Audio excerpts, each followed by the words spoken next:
বিড়ি খাইয়া ঘরটারে আন্দাজ করে লাইছে। বিড়ির ওই হুজুরে সারে হুজুরে কইছিল বিড়ির কি তা না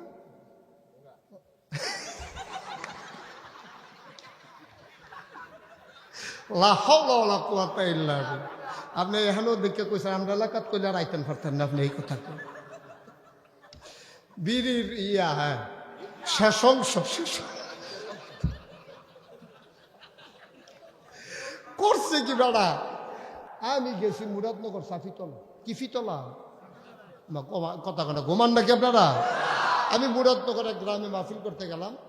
ওরা আমার পিএসকে জিজ্ঞেস করছে হুজুর কি পছন্দ করে, কি খাইতে চায়। তো ও বলছে যে হুজুরে গুড়া মাছ টাছ পছন্দ, রুটি খায়, গুড়া মাছ টাছ সবজি টবজি দিয়ে, তো মুরগি টুরগি গুস্ত টুস্ত হুজুর এত পছন্দ না।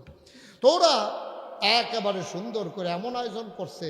গেছি পরে আইনা দিছে এক কই মাছ। কই মাছ যখন প্লেটে দিছে এই যে 2 গুল দিয়ে অর্ধেকটা করে বাড়ি রইছে। আমি কই ভাই এটা কি দেশি না চাষ? কয় হুজুর দেশি চলন বিলের কই মাছ। একটা কই মাছের দাম 1200 টাকা। একটা কই মাছের দাম 1200 টাকা। আপনি পছন্দ করেন শুই না হুজুর আমি এটা ঢাকা নিউ মার্কেট থেকে আনছি। আমি কই তো কই মাছটা তো মাশাআল্লাহ মজায়। এবার আরেকটা দে। তো আইনা দিছে 2টা। তো 12 দোকানে কত? আমি খাইতে আছি আর মনে মনে কইতাছে হাদিয়া না দিল মোটামুটি একটা লাইন কইরা লাইছি। 2400 তো 2 কই মাছ দিয়ে আদায় সুরা লাইলাম কতক্ষণ আল্লাহ যা করে কর। 2 কই মাছ সারছি পরে আনছে ট্যাংরা মাছ। খাইলাম কতক্ষণ ট্যাংরা মাছ। হ্যাঁ তেমনি আদর কইরা কইরা খাওয়া খাইতে খাইতে ওখানে সত্য আমার এমন অবস্থা হয়েছে আমি আর দাঁড়াইতাম পারতাছি না। আমি কই আরে বেড়া তোরা যাবে খাওয়াইলি হলো ওয়াশ করুন কেমন কোথাকে গৈরান দিয়ে উঠেন। আমি গৈরান তো দেওয়া যাইতো না খেলুইয়ানি রাখতাম পারি ভিতরে এই চিন্তা করো।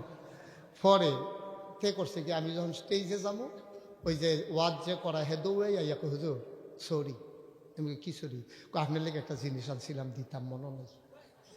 আমি কি এটা? কই হুজুর আপনার যে ডায়াবেটিস আমি শুনছি আমি ঢাকা থেকে সুগার ফ্রি মিষ্টি বানাই আনছি আপনার জন্য 1400 টাকা কেজি। 1 কেজি মিষ্টির দাম কত? আমি দেখে আনো তে বাক্সটা আনছে পরে সাইয়া রইছি কান্দা ইয়া করতেছে খাইতাম তো পারতাছি না কারণ আমার তো শেষ আমি তো লোড হয়ে গেছি। আমি অনেকক্ষণ সাইয়া থেকে পরে কি বুদ্ধিকরণ যায় তো তারে কইলাম যে একটা কাম করো এই ওয়াজের 2 ঘন্টা ওয়াজ করলে ঠেকনার লোক একটু খালি হইলে একটা খাইয়া যায় আর কেউ ওরে ধরতে দিও না বাহিরে লইয়া যায় আমরা কারেকা খাই। ভাই এর দূরে তো জীবনটা তো এর দূরে। আপনি পেট ভরে খান শুটকি দিয়েই খাইছেন আপনার পিটাইলে তো আপনি একটা মিষ্টি দিলে খাইতে পারবেন না। তো কেন এত কেন তাড়াহুড়া, কেন এত কাড়াকাড়ি পাড়াপাড়ি, কেন আপনি এই কাজ করেন? একটা মানুষের জিন্দেগিতে চলতে কয় টাকা লাগে? আপনি যাও চলার মতো যদি একটা গাড়ি থাকে, থাকার মতো যদি একটা বাড়ি থাকে, আর নিয়মিত বাজার করার মতো যদি টাকা থাকে, আর পরের টাকাটা কি দরকার? না দরকার আছে। এরপরের টাকাটা হইল যারা সেকেন্ড হোম বানাইতে চায় মালয়েশিয়া কানাডায় তাদের দরকার। ঠিক কিনা বলো? আমাদের দরকার না। যেটা আমাদের প্রথম ঠিকানা বাংলাদেশ, আমাদের শেষ ঠিকানা বাংলাদেশ, আমাদের এত টাকার দরকার নাই। যারা থাকে বাংলাদেশে মানুষের মাথা বিক্রি করে রাজনীতি করে ক্ষমতায় যায়, সেকেন্ড হোম বানায় মালয়েশিয়া কানাডা, তাদের বাংলাদেশে রাজনীতি করার কোনো অধিকার নাই। ঠিক কিনা বলো?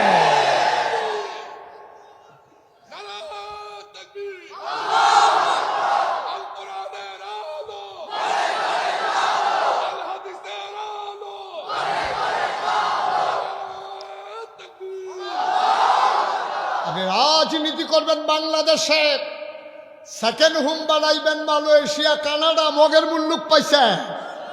আমার বাংলাদেশের খেটে খাওয়া মানুষ তার ভাগ্যের বদল হলো না। তোমরা জায়গায় জায়গায় গিয়ে বাড়ি করো, কারবার কি ঘটনা কি? এতবার দুধ দিয়া খায় না। এবার বাংলার মানুষ জাগতে শিখেছে, বুঝতে শিখেছে। সুতরাং একটা কদম আর ওই দিকে দিয়ে পা বাড়াবা এই সুযোগ আর দেওয়া হবে না ইনশাআল্লাহ। বন্ধুগণ, তাইলে নবীজি সোনার মানুষ বানাইছিল কয় বছরে? আর আমরা পারলাম না স্বাধীন বাংলাদেশে 55 বছর। আমাদের দোষটা কি? আমি এই গত হজে গেছিলাম। হজে যাওয়ার পরে আমি একটা ফাস্ট ফুডের দোকানে স্ন্যাক বারে আমি গিয়া ঢুকছি কিছু চা খাবো একটু, তখন দেখলাম যে একটা সৌদি আরবের পরিবার আইসা এখানে দাঁড়াইছে, ছোট্ট একটা বাচ্চা 5 থেকে 6 বছর। আমি চিন্তা করলাম যে এই 5 থেকে 6 বছরের বাচ্চারা আস্তে করে দাঁড়াইছে। ও বলল কোক খাবে, ওর একটা ক্যান দেওয়া হলো, আমাদের দেশের মতো বোতল নাই ওইখানে, ক্যান, টিনের কৌটা এটার ভিতরে থাকে। ও খাইছে, ডক ডক ডক ডক করে খাইছে। আমি চাইয়া রইছি যে এত বড় একটা শহর একটা ময়লা পাওয়া যায় না, কারণটা কি, এটার কি কারণ? এরপরে দেখলাম এই ছোট বাচ্চারা 5-6 বছর বয়সের যে তা করছে কি, তা কোকটা খাইয়া এই ক্যানডারে কই ফালাবে খুঁজতে আসছে। এটা কিন্তু ধরে রাখছে হাতে, চতুর্দিকে তাকাইতে আছে। তারপরে দেখো অনেক দূরে একটা ডাস্টবিন, সে করছে যে হাইটা তার আব্বা আম্মারে একা দাঁড় করাইয়া সে হাইটা ওই ডাস্টবিনের কাছে গেছে, গিয়া ক্যানডা ফালাইয়া তারপরে আসছে। আমি মনে মনে বললাম তারা আগাবে না, আমরা আগাবো, খাইয়ে এইটা দিয়ে হালাই দেয় ঘরের ভিতরে। কালকে শুন করছে ঘরটা এবারে ফানের ফিক ফালাইয়া এটা একটা মানচিত্র বানাই নিছে ওয়ালদার। তা আমরা নিয়ে আগাম খারাসের দল কহারা, এই খারাসের দল আগাইব কেমনে? ওই ছোট্ট বাচ্চাটা শিখে গেছে কোক খাওয়ার পরে ক্যানটা যেখানে সেখানে ফালানো যায় না। আর আমার বুড়া মানুষে শিক্ষা লাইছে বিড়ি খাইয়া ঘরটারে আন্দাজ করে লাইছে। বিড়ির ওই হুজুরে সারে হুজুরে কইছিল বিড়ির কি তা না,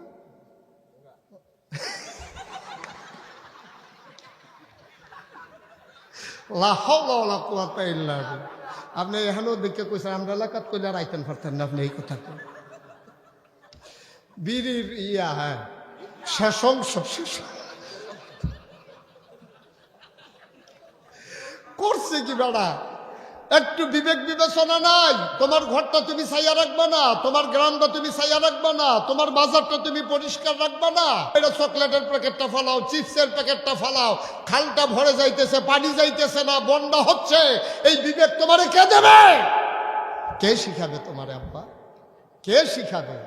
এই জন্য যদি দেশটাকে বদলাতে হয় সবার আগে নিজেকে বদলে নিতে হবে, ঠিক কিনা কও? এই শিক্ষা মুশতাক ফয়েজির না, এই শিক্ষা স্বয়ং নবীজি, ঠিক কিনা কও? আল্লাহর নবী, খুব খেয়াল, আল্লাহর নবী তিনি দুনিয়াতে এসে দেখলেন দুনিয়াকে যদি বদলে দিতে হয় কথা দিয়া বদলানো যাবে না, আগে নিজে বদলাইতে হবে।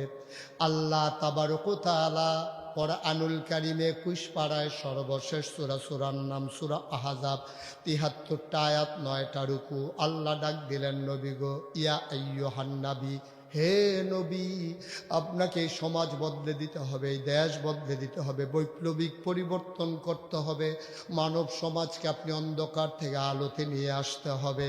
সুতরাং আপনি যদি সমাজ বদলাতে চান সবার আগে আপনি নিজেকে বদলাইতে হবে, ঠিক কিনা? সবার আগে আপনি নিজে বদলান। আপনি নিজে না বদলাইয়া আপনি তো ওই গল্প সবাই জানেন, ওই হাদিস তো সবাই জানেন। বুড়া মা নবীজির আয়েশা বলতেছে, ইয়া রাসূলুল্লাহ, আমি গরিব মানুষ, আমার ছেলে মিষ্টি খুব পছন্দ করে, আপনি একটু তাকে বলে দেন আদর করে, ও যেন মাকে বিরক্ত না করে। সুবহানাল্লাহ বলবেন না? মা চোখের পানি ছেড়ে দিলেন, ডাক দেয়া কই, ইয়া রাসূলুল্লাহ, এই যে ভাই একটু বসতে হবে, এটা উডুন্না মাহফিল না, এবারে তো বুঝ যায় না কোন হুজুরের ওয়াজ শুনতে আইছে। সিফা দিয়া বইয়া থাকে, এটা উডুন্না মাহফিল, এটা দেখেন না নমুনাটা কি যাইতেছে, আপনি টের পাইতেছেন না? উডে কি নতুন রে, ওই তো পারে, হ্যাঁ। মারহাবা বলো, জোরে বলো, আরো জোরে, গভীর মনোযোগ, কোনো ফিসফাস নাই, খুব মনোযোগ। মা আসলেন, এসে নবীর সামনে দাঁড়িয়ে কাঁদতেছেন। সুবহানাল্লাহ। আল্লাহ নবী জিজ্ঞেস করে, বুড়িমা কাঁদো কেন? ইয়া রাসূলুল্লাহ, ইয়া হাবিবাল্লাহ, আপনার কাছে আমার একটা অভিযোগ। কয় কি অভিযোগ? আমার বাচ্চা ছেলেটা মিষ্টি বড় পছন্দ করে, আমি গরিব মানুষ, খাবারই দিতে পারি না, মিষ্টি দেব কোত্থেকে? আপনি একটু বলে দেন ও যেন মিষ্টি মিষ্টি করে আমাকে বিরক্ত না করে। নবী কিচ্ছু বললেন না, বললেন মা যাও, আমি চিন্তা করি কি করা যায়। 3 দিন পরে খবর দিলেন, মা তোমার বাচ্চাকে নিয়ে আসো। সুবহানাল্লাহ, সুবহানাল্লাহ। মা তোমার বাচ্চাটাকে নিয়ে আসো। 3 দিন পরে মা বাচ্চার আঙ্গুলে ধরে এসে নবীর দরবারে হাজির। নবী মুচকি হাসলেন, বাচ্চাটাকে বুকের সাথে জড়িয়ে ধরলেন, মাথায় হাত বুলোলেন, কপালে চুমু খেলেন, আদর করে বললেন, বাবা, ও বাবা, তোমার মা গরিব মানুষ, কোত্থেকে ডেলি মিষ্টি দেবে? তুমি এখন থেকে আর মিষ্টি মিষ্টি করবা না। যদি কখনো সুযোগ হয় আমি নবীর কাছে চলে আসবা, আমি পারলে খাওয়াই দেব। মাকে বিরক্ত করে না, মাকে বিরক্ত কইর না। এবার বাচ্চারা বলল, ইয়া রাসূলুল্লাহ, আপনি বলেছেন আমি আর মিষ্টি মিষ্টি করব না, খাবো না মিষ্টি। এবার মহিলাটা কাঁদতে শুরু করলেন, নবী আমার, এই কথাটা কেন আপনি 3 দিন আগে বললেন না? আমি তো 3 দিন আগে এসেছিলাম। এবার নবী মুচকি হেসে কয়, মা, আমারও তো মিষ্টি খাওয়ার খুব বেশি অভ্যাস, মিষ্টি আমার বড় পছন্দ। আমি নিজে মিষ্টি খাইয়া বাচ্চাকে যদি বলি মিষ্টি খাইও না, তাইলে এই কথায় তার তাসির হবে না। 3 দিন পর্যন্ত আমি মিষ্টির দিকে ফিরেও তাকাই নাই। আমি তাকে ওয়াজ করবো, আমি নিজেই যদি ওয়াজ না মানি, আমি মুশতাক ফয়েজি আপনাদেরকে বুঝাবো, আমি নিজেই যদি না মানি, আমার ওয়াজ হয়তো সুন্দর হবে, হয়তো কানের সুখ হবে, আপনারা কখনো হাসবেন, কখনো কাঁদবেন, কিন্তু মনে তাসির হবে না যদি আমল আমি না করি। ও মুসলমান, মন দিয়ে শোনো, গভীর মনোযোগ। আল্লাহ নবী এইভাবেই নিজেকে আগে তৈরি করেছেন, আর নবী নিজে নিজে তৈরি হন নাই। আল্লাহ তাবারক ওয়া তাআলা নবীকে দিয়ে বৈপ্লবিক একটা পরিবর্তন ঘটাবেন, বিশ্বকে বদলে দেবেন। এই জন্য আল্লাহ কয়, ইয়া আইয়ুহান নবী, হে নবী। নবীজি কয়, জি আল্লাহ। ফায়াত্তাকিল্লাহ, তুমি ডরাইবা শুধুমাত্র, কেবলমাত্র, একমাত্র আমার আল্লাহকে। বলেন সুবহানাল্লাহ। কে কয়? কারে কয়? সবাই কথা বলেন, কে কয়? কারে কয়? নবীকে কয়। নবী, আপনি যে সমাজ বদলাইবেন, বদলাইবেন কেমনে? আপনি আগে অন্তরের ভিতরে শুধু ভয় থাকবে আল্লাহ। কার? আচ্ছা, এখানে একটা চিকন কথা আছে। এই যে আল্লাহ কইলো ডরাইবেন আল্লাহ, খেয়াল করেন, এই ছেলেরা মনোযোগ, একেবারে ছোট বাচ্চাও বুঝবে, আমি বুঝাইয়া বললে। আল্লাহ বলছে, নবী গো, আপনি ভয় পাবেন কারে? কথা কন, কাকে? আচ্ছা, কেন আম্মার কথা বললো না কেন? যে এই বাচ্চারা, তোমরা তোমাদের আম্মাকে ভয় পাইবা।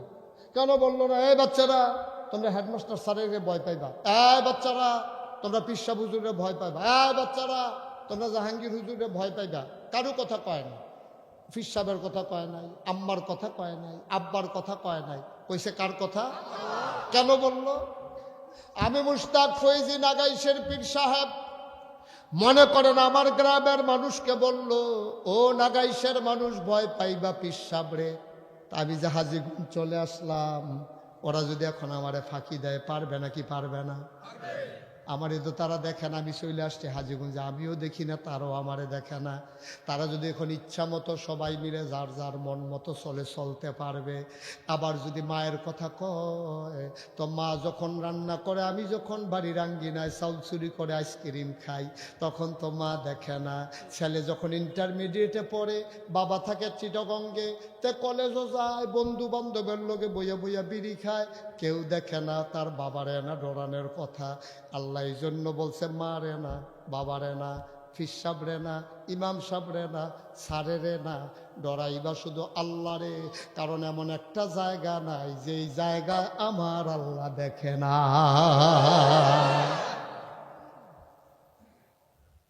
এই যে আমাদের দেশে দুদককে মানুষে ভয় পায়, উপরের কর্মচারী এই অফিসারকে ভয় পায়। উপরের এই অফিসারে আমার যদি লাল কালি দেয়, আমার আর প্রমোশন হবে না। এশিয়ার মানে আপনার আমল নামা। এখন যদি উপরের অফিসারে কয় উনি প্রতিদিন দেরি করে আসে, আপনার জীবনে প্রমোশন হবে না। উনি তসরুপ করে, প্রমোশন হবে না। উনি ফাইল আটকাই রাখে, কাজ করে না, প্রমোশন হবে না। তাইলে আপনার প্রমোশন নির্ভর করে উপরের অফিসারের সাথে। তা আপনি যদি উপরের অফিসারে আপনার ফহিরের ইলিশ মাছ খাওয়ান, বুঝছেন না, ঘুষ দিত গিয়া এমন কথাই কইয়া বসে কয়, স্যার আপনার জন্য আমার যেইটা, আমার পুকুরের ইলিশ মাছটা। স্যারে কই পুকুরে ইলিশ মাছ হয়? কয় স্যার ওই ভুলে একটা ঢুকা গেছিল কেমন মাছ। এই দে ভাই আপনার কাছে লইয়া গেছে। মানে ফার্ম দিতে গিয়া যেতে যে পুকুরে যে ইলিশ মাছ না এইটাও বুঝলা লাগছে। নাউজুবিল্লাহ কইতেন না? তো আপনি যে কোনো ভাবে স্যারকে খুশি করা সম্ভব, কিন্তু আল্লাহরে খুশি করাইবেন কি দিয়া? আল্লাহ তো ঘুষ খায় না, আল্লাহ তো ঘুষ খায় না, ইলিশ মাছ খায় না। আল্লাহ তো আপনি একটা দামি একটা ঘড়ি দিবেন, আল্লাহ তো ঘড়ি পরে না। আপনি একটা মোবাইল দিবেন আল্লাহকে, আল্লাহ তো মোবাইল নেয় না। আপনি আল্লাহর একটা গাড়ি দিবেন, আল্লাহ কয় গাড়ি আমার লাগে না। সুবহানাল্লাহ কয় না? এই জন্য আল্লাহর নবীকে আল্লাহ ডেকে কয় আত্তাকিল্লাহ, তুমি ডরাইবা শুধু আল্লাহরে। যেই মানুষটা আল্লাহকে ভয় পায়, চক্ষু রাঙ্গারি না, উপরন্ত অফিসার না, দলীয় ক্যাডার না, র্যাব গোয়েন্দা পুলিশ না, ভয় পাবো শুধু আমরা আল্লাহকে। তাইলে রাতের আধারে হোক, দিনের আলোতে হোক, পানির নিচে ডুব দিয়া হোক, তখন আর আমাদের দ্বারা গোনাহ করা সম্ভব না, ঠিক কিনা? এই বাংলাদেশের মানুষ, মুসলমানেরা যতদিন আল্লাহরে ভয় পাইছে ততদিন সোনার মানুষ হয়ে গেছে। উমরের জমানায় আল্লাহরে ডরাইতে ডরাইতে মানুষ এমন ডরাইছে, জাকাত খাওয়াই না মানুষ নাই। সুবহানাল্লাহ কইতেন না? জাকাত খাওয়াই না মানুষ নাই। অথচ অর্ধেকটা পৃথিবীর প্রেসিডেন্ট উমর।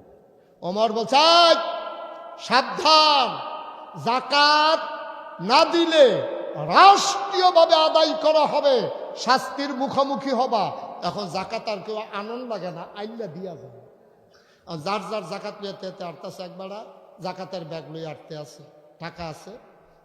এক সপ্তাহ ঘুরছে, এক সপ্তাহ ঘুরে কারে দিব? যার এই জায়গায় মনে করেন কইলাম যে জামশেদ ভাই আমার কিছু জাকাতের টাকা আছে, আপনি একটু নেন না।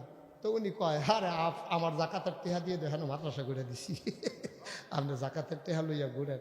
আমি নুমান ভাই বললাম, নুমান ভাই ভাই আমি অনেক বিপদে আছি ভাই, আমার সময় কম, মাহফিলে দৌড়াদৌড়ি করন লাগে, কয়টা জাকাতের টেহা আছি, আপনি এটি রাইকা লুঙ্গি টুঙ্গি কিনা লাইন। উনি কয় আমার যেই লুঙ্গিটি আছে এটি মরণের আগে কিনতে যেতে পারতাম না, আপনি এটি লইয়া হ্যান্ড আছে বারো না বারো।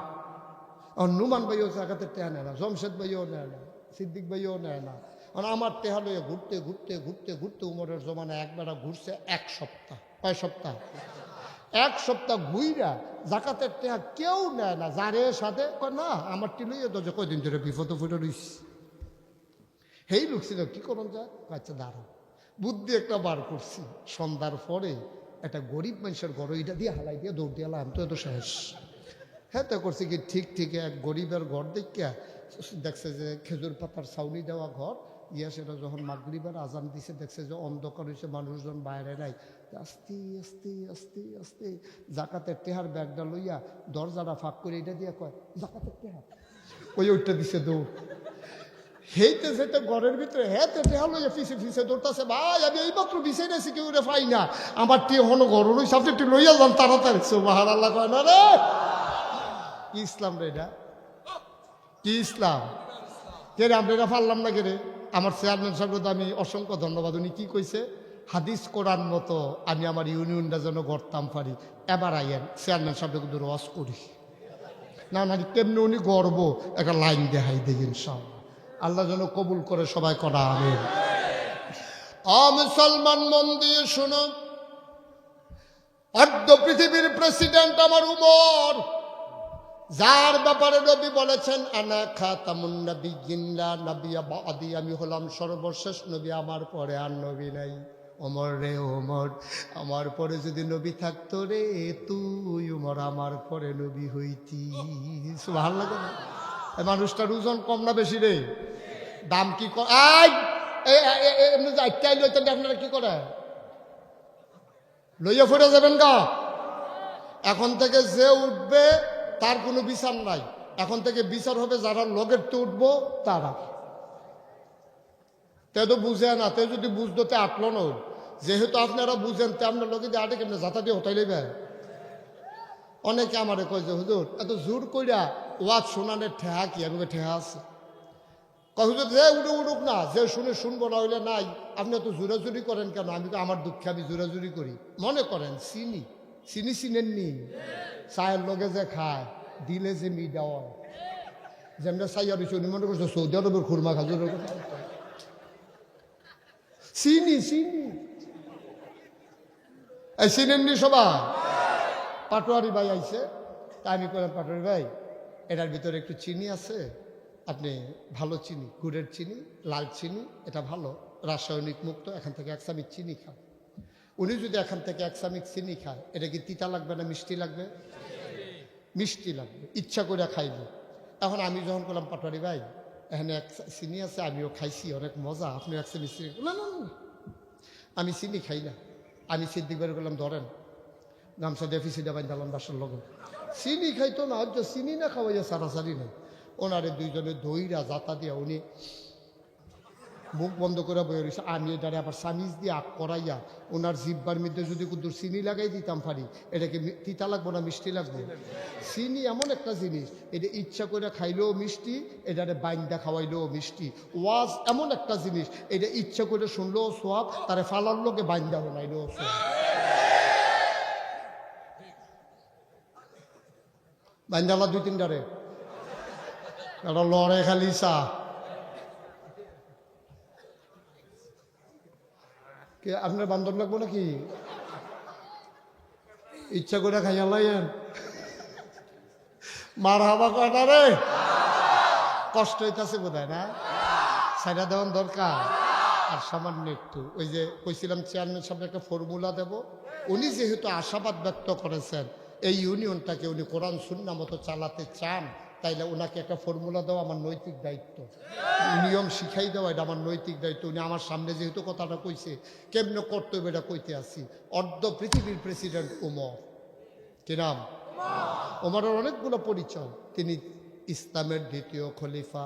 সুবহানাল্লাহ কও। আমি পরিচয় বলবো, আপনারা সুবহানাল্লাহ কইবেন। তিনি ইসলামের 2য় খলিফা, তিনি জান্নাতের সুসংবাদপ্রাপ্ত 2য় মানুষ। তিনি তার ব্যাপারে নবী বলেছেন আমার পরে নবী থাকলে ওমর নবী হইতো। নবী যে একদিন কই ওমর রে তোরে শুধু মানুষে ডরায় না শয়তানেও ডরায়। তাহলে বেটা কি হস না ডাক? সাংঘাতিক মানুষ এই উমর। আহা কথা তো বাইরে কষ্ট হয়নি কোনো। উমর যখন অর্ধ পৃথিবীর প্রেসিডেন্ট, তখন উমর ঘোষণা দিচ্ছে দেশের মানুষ সাবধান, মন যা চায় তা করা যাবে না, একবারে সাপের মতো সব সোজা। সুবহানাল্লাহ কইতেন না? এখন মানুষ দরজা খুললে ঘুমায়, চুরি নেই, মানুষ ইচ্ছা মতো রাস্তা দিয়ে হাঁটে, কেউ ফিরেও তাকায় না। মহিলা, একটা বৃদ্ধা মহিলা, তার নাকে ফুল, কানে দুল, গলায় মালা, হাতে বালা, তার স্বর্ণ মুদ্রা নিয়ে বুধুলি লগ্নে পড়ন্ত বিকেল, সূর্য ডুবু ডুবু প্রায়, এমন সময় মরু প্রান্তর দিয়ে একা একা হেঁটে যাচ্ছে, চতুর্দিকে কোনো বাড়ি ঘর নাই। একটা যুবক বুড়া মহিলাটারে গিয়ে জিগা গো ডর করে না? কই কি এর ডর? কই তোমার দি নাকো ফুল, কানো দুল, গলাত মালা, হাতবালা, এই যে স্বর্ণ মুদ্রা লই আটতে আসো, একলা একলা, সাইডে বাড়ি ঘর নাই, কোন সময় গিয়া বাড়ি পাইবা? মাদ্রাজ ফার হইয়া যাইব তোমার যদি ডাকাইতে ধরে। ও তুমি এটা মনে করাই দিছ, ভালো হয়েছে। হ ডর করে তো, সাংঘাতিক ডর করতে আছে। হ কই কি ডর? আমার ডর করে আমার জন্য না তোমার জন্য। সুবহানাল্লাহ কয় না? আমার ভয় লাগে আমার জন্য না তোমার জন্য আমার ভয় লাগে। তোমা বুড়া বেডির দিদি বালা রঙে ভরছে, আমার লইয়া তোমার কি ডর?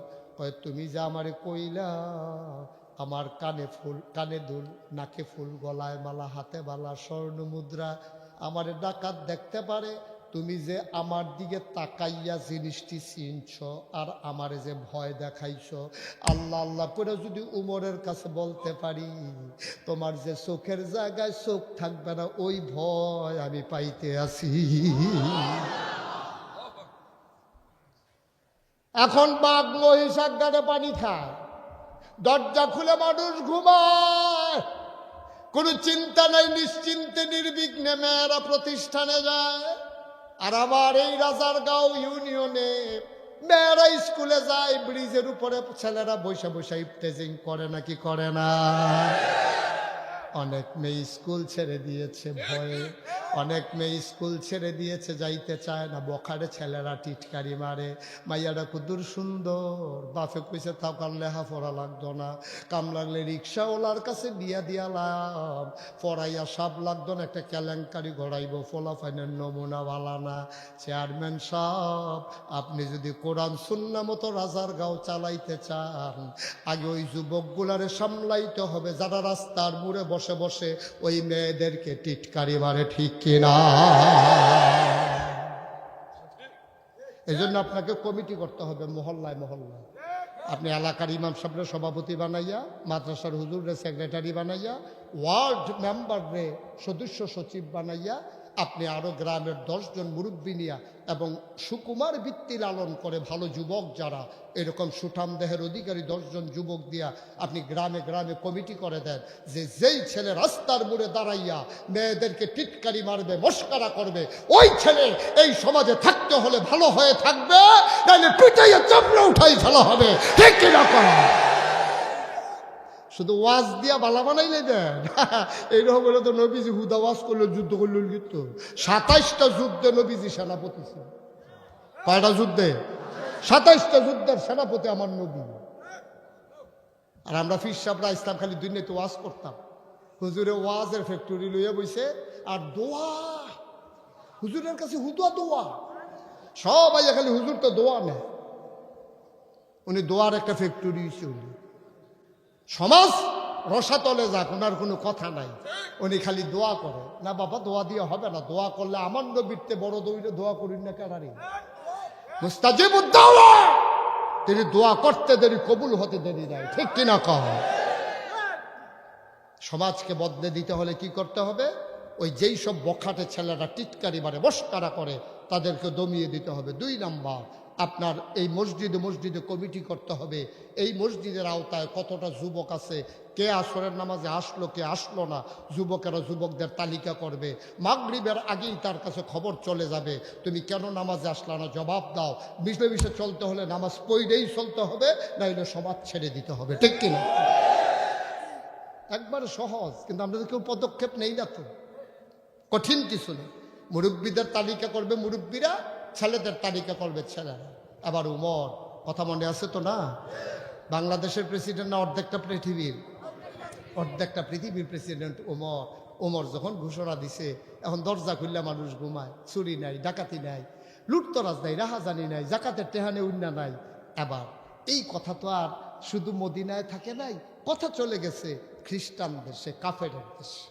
রাজার গাঁও আমি যাইসা দেখি সবাই নিশ্চিন্তে দরজা খুললে ঘুমাইতে আছে, তো আমি তো এই কথা এখানে রাখবো না, আমি আমার এলাকায় গিয়া বলবো, গেছলাম রে রাজার গাঁও, দেখতে আইলাম একটা গ্রাম বেড়া, দেখতে এলাম, রাইতার 12টার সময় আইতে দেখলাম মহিলারা 1 লাখ লাইটটা যাইতে আছে, টিটকারি মারুন না নাই, মস্কারা করুন না নাই, দরজা খুললে ঘুমাই রইছে, জানালা দিয়ে মোবাইল লইয়া দৌড় না নাই। কি একটা গ্রাম দেখতে এলাম রে, গ্রামের নাম রাজার গাঁও। তখন এই কথা শুনলে তো নাগাইশার অনেকে করবো, বানাইয়া আর কথা বিচার আমার না, আমরাও গিয়া চাইয়াই, অনেকে চাইতে আইব, ঠিক কিনা? তো নবীজি যখন উমরের যে দেশ, এই দেশের ভিতরে যে হুদা শান্তি আর শান্তি, এখন করছে কি, ওই বিদেশি ইহুদি খ্রিস্টান তারা কয় মদিনার চাইয়া দরকার আছে, যে এই দেশের ভিতরে এত শান্তি কেমনে, কি তা আসলে সত্য নেই। এক খ্রিস্টান আইছে, আইয়া দেখছে এক বুড়া বেড়া রাস্তা দিয়ে আটতে আছে, ডাক দিছে, ও আপনার বাড়ি কি এই দেশ? কয় জি। আপনাদের যে প্রেসিডেন্ট উনি কই কে? কই প্রেসিডেন্ট, আমরা এগুলোই তা নাই। কত প্রধানমন্ত্রী? কয় এইসব নাই। কয় রাজা? কয় রাজা তো ফইলে এটা। কত হইলে আপনার দেশটা চালায় কেন? কত এটা না কইবে, দেশ চালায় উমরে, সব ভালো কইতেন না। তো উনি রাজা না? কয় না। প্রেসিডেন্ট না? কয় না। প্রধানমন্ত্রী না? কয় না। কত কি? এবার মদিনার মুসলমান মুচকি হেসে কয়, তিনি হইলেন মুসলমানদের খাদেম। তিনি মুসলমানদের কি? ঠিক আছে, ওকে ফাইন, তাইলে উনি খাদেম। কই ওনার রাজপ্রাসাদ কই? কই কি প্রসাদ? কয় রাজপ্রাসাদ, ওই যে বড় বিল্ডিং, উপরে ফেল চাইলে যে টুপি ফুটে যে গেফিসে দিয়ে এরকম ওয়াল করা বাড়ি আছে না, যেমন আমরা দেশে আছে গণভবন, বঙ্গভবন, এরকম ওনার রাজপ্রাসাদটা, ওনার সরকারি বাড়িটা কোনটা? কি কন বুঝি না তো ভাই, কারা উনি ঘুমায় কোথায় ডে না কইবেন। আবার মদিনার মুসলমান আঙ্গুল দিয়া দেখাই দিল সামনে একটা ঘর, মাটির ওয়াল করা, খেজুর পাতার ছাউনি দেওয়া। সুবহানাল্লাহ কয় না? এটা কি? কয়টাই উমরের ঘর। বুঝলাম এটাই উমরের ঘর। কয় কয় তার স্পেশাল ফোর্স সিকিউরিটি গার্ড। কয় বুঝলাম না। কয় যারা তার নিরাপত্তা বিধান করে, শত্রুর হাত থেকে তারে যারা বাঁচায়, বডিগার্ড। কয় কি কইলেন? উমরে যারা পাহারা দেয়। বেয়াদব কোথাকার। উমর কি এই মানুষ নাকি উমররে পাহারা দিব? এই কলজাওয়ালা বেড়ায় মদিনায় আছে নাকি? উমরে না পাহারা দেয়। মাঝ রাতে চাবুক নিয়ে বের হয়ে যায়। কে খায় কে খায় না, কে ঘুমায় না। আমার উমর ঘুরে ঘুরে পাহারা দেয়। বুঝলাম এই সেই উমর। এখন গেছে কু? একটু আগে দেখছি উনি পাহাড়ের দিকে গেছে। এই কথা শুই না বিদেশি মেহমান কত পাহাড়ের দিকে কি করেছে দেখিয়াই। বিদেশি মেহমান আটতে আটতে পাহাড়ের কিনারে গেছে, গিয়ে দেখে পাহাড়ের পাদদেশে একটা খেজুর গাছ। খেজুর গাছের একটা ছায়া। দুপুর বেলা ওই ছায়াটার নিচে একটা বুড়া বেড়া মাথার নিচে দুইটা হাত দিয়া নাক ডাইকা ঘুমাইতে আছে। সুবহানাল্লাহ কইতেন না? অর্ধেকটা শরীর ছায়ায়, অর্ধেকটা শরীর রোদে। খেজুর গাছের ছায়া আর কুদ্দুরা চিকন একটা ছায়া। উনি যখন এমনি ঘুমাইতে আছে, বিদেশি মেহমান কাছে গিয়ে দেখে একটা বাঘ। কি কথা কয় না? কি একটা বাঘ ওই ঘুমন্ত মানুষটার মাথার কাছে বইসা লেজ দিয়া মশার মাছি তাড়াইতেছে। বিদেশি মেহমান এক কদম আগায়, দুই কদম ফিচ্ছা। এটা বোধ এবার আর ফাল আবার আমারে ফাইলেছে একটা দৌড়ান দিব। ফিসি দেওয়া রাস্তাটা ক্লিয়ার আছে নি খেয়াল রাখা দরকার আছে। এক কদম আগায় দুই কদম ফিসায় এরকম করতে আছে। বাঘটা বুঝছে আরে এই মানুষটা বোধহয় ঘুমন্ত মানুষটার লগে দেখা করতে চায়, আমার ডরে বোধহয় পারে না। বাঘে করছে কি, দুই পায়ের মাঝ দিয়া লেজ ঢুকাইয়া আস্তে করে জঙ্গলের দিকে হাঁটা শুরু করছে। বিদেশি মেহমান ঘুমন্ত মানুষটার কাছে গিয়া দাঁড়াইছে। ঘুমন্ত মানুষটার ঘুম ভেঙে গেল। তিনি বালি থেকে উঠলেন। একটা চাদর নাই, বিছানা নাই, পাটি নাই, বালিশ নাই। উনি উঠা ঝাইরা ওনার ময়লাগুলা বালুগুলা ফালাইয়া মুচকি হাসি দেয়া কয়, ভাই আপনার এই দেশে দেখি নাই, আমি তো এই দেশের মানুষ মোটামুটি চিনি, আপনি নিশ্চয়ই কোনো বিদেশি মানুষ। কয় জি আমি বিদেশি মানুষ। কয় কার কাছে আইছিলেন? কয় আইছিলাম অর্ধ পৃথিবীর প্রেসিডেন্ট আমিরুল মুমিনিন খলিফাতুল মুসলিমিন জান্নাতের সুসংবাদপ্রাপ্ত দ্বিতীয় মানুষ হযরত উমরকে দেখতে আসছিলাম। ওই বালি থেকে উঠা মানুষটা মুচকি হেসে দিয়ে কয়, আপনি যেই উমরকে তালাশ করেন আমি সেই উমর।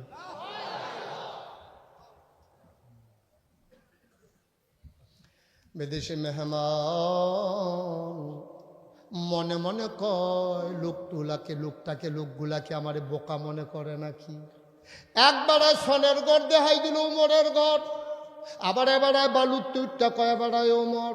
বুঝলাম না কারবারটাকে কি যাইতে আছে। আমারে কি বোকা বোকা লাগে নাকি? বাচ্চাটারে বসাই দেন। আমারে কি বোকা বোকা লাগে? এবার লোকটা কয়, ওই খ্রিস্টানরা কয়, ওমর ওমর উমর গো আপনি উমর? কয় হ উমর। মনে মনে কয় হইতেও পারে, নাইলে বাঘ কেন মাথার কাছে বসে আছে? সুবহানাল্লাহ কয় না? উমর ডাক দেয়া কয়, ভাই তুমি জানতে চাও বাঘ কেন বসে আছে? খোদার কসম আমি বাঘটারে ডাকি নাই, আমি ঘুমাইতেছিলাম। পোকামাকড় উঠতেছিল মরু প্রান্তর পাহাড়ের কাছে। আমি যখন ঘুমাইতেছিলাম, ঘুমাইতে পারতেছিলাম না। আবার যখন আমি হাত নাড়তেছি বাঘটা যাইতেছিল। খোদার কসম আমি বাঘরে ডাকি নাই। বাঘ আইসা আমার মাথার কাছে বইসা লেজ দিয়া মশার মাছি তাড়াইতে আছে। আমার জন্য ডাইকা কই, উমর আপনি নাক ডেকে ঘুমান, আমি বাঘ পাহারায় বইসা গেলাম। বানানো গল্প না, মুখরোচক কোনো ইতিহাস না রে ভাই, সত্য ঘটনা শুনে যাও। ওমর কয়, গত রাত্রে ঘুমাতে পারি নাই। কয় কেন ঘুমাইতে পারেন নাই? কয় ভাই আসার পর একটু শুইছিলাম, মনের ভিতরে বড় ভয়, আমি না করছিলাম আমারে তোমরা খলিফা বানাইও না। আমারে যে খলিফা বানাইলাম, আমার দেশের ভিতরে ফুরাত নদীর তীরে একটা কুকুর যদি না খেয়ে মারা যায়, কুকুরটা যদি কিয়ামতের ময়দানে আমার ডাইকা জিজ্ঞেস করে, আল্লাহ ও আল্লাহ তোমার উপর তার জামানায় আমি কুকুর না খেয়ে কেন মারা গেলাম, জবাব দাও, জবাব দিতে বলো। সেই দিন আমি ওমর আটকে যাব। কেন উমরের মা উমরকে জন্ম দিল? উমর যদি মানুষ না হইয়া শিয়াল কুকুর হইতো কতই না ভালো ছিল। কারণ কোরআনুল কারীমে 30 পারায় সূরা নাবার শেষ অংশে আল্লাহ কয়, দিন কয় কোন দিন, কয় কিয়ামতের দিন। ইয়ানজুরুল মারউ, প্রতিটি মানুষ দেখবে, মা কাদ্দামাত, এই দুনিয়াতে সে যা করেছে, ইয়াদা, তার হাতের ভিতরে। আমার আমলে যদি একটা কুত্তা না খাইয়া মারা যায়, আমি কি জবাব দেব রে? আমি ঘুমাইতে গেলেও ঘুমাইতে পারি না।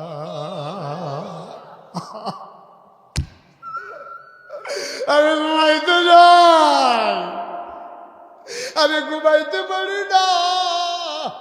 সামান্য একটু বিশ্রামের পরে ওমর কয়, আমি বের হয়ে গেলাম অজপাড়াগায়, নিবৃত পল্লীতে, সীমান্ত বেল্টে, একেবারে বর্ডার এলাকায়। আমি ঘুরে ঘুরে খোঁজ নিতেছিলাম, কে খায় কে খায় না, কে ঘুমায় কে ঘুমায় না। খুঁজতে খুঁজতে খুঁজতে খুঁজতে শেষ রাত হয়ে গেল।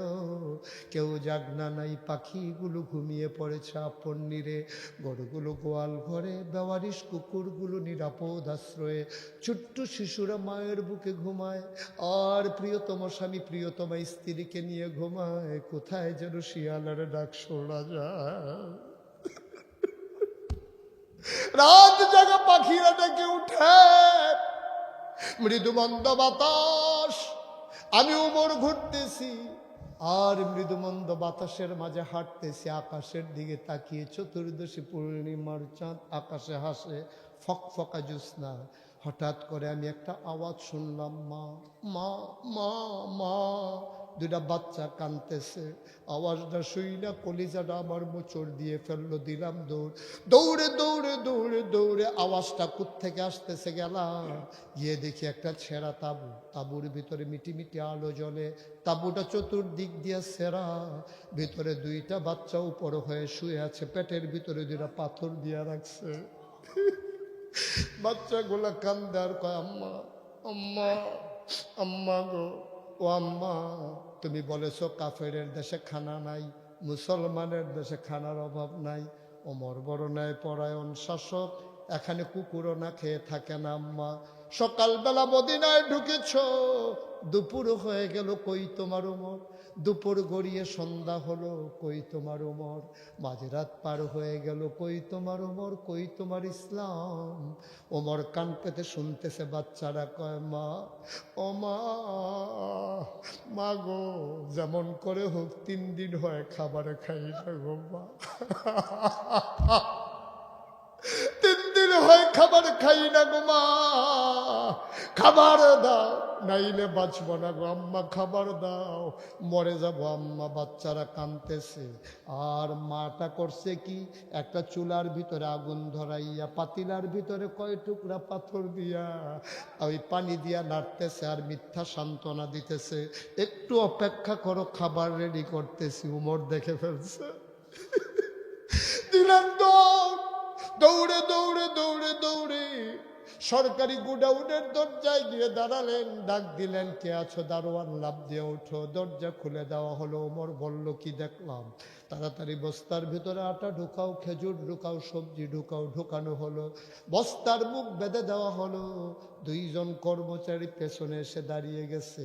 এবার উমরকে ডাক দেয়া, কই আমিরুল মুমিনিন, কোথায় যাওয়া লাগবে? আপনি আগে আগে হাঁটেন, আমরা বস্তা নিয়ে আসতেছি।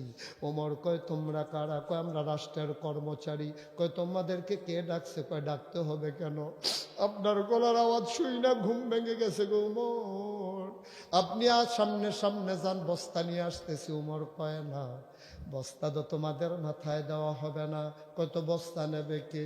ওমর মুচকি হেসে কয়, দায়িত্ব আমার, বস্তাও থাকবে আমার মাথা।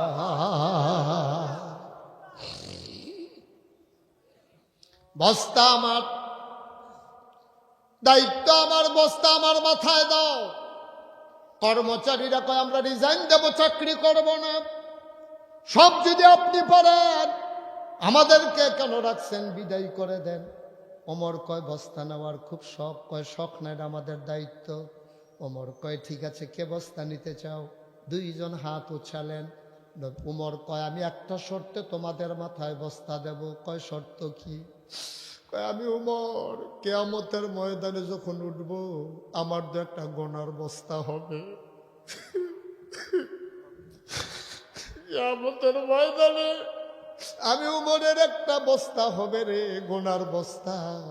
তোমাদের ভিতরে কিয়ামতের ময়দানে ওই গোনার বস্তাটা যে নিতে রাজি হবা আমি তার মাথায় আজকে আটার বস্তা দেব। এখন আর কেউ আগায় না। ওমর কয় জানতাম আমার গোনার ভাগ কেউ নেবা না।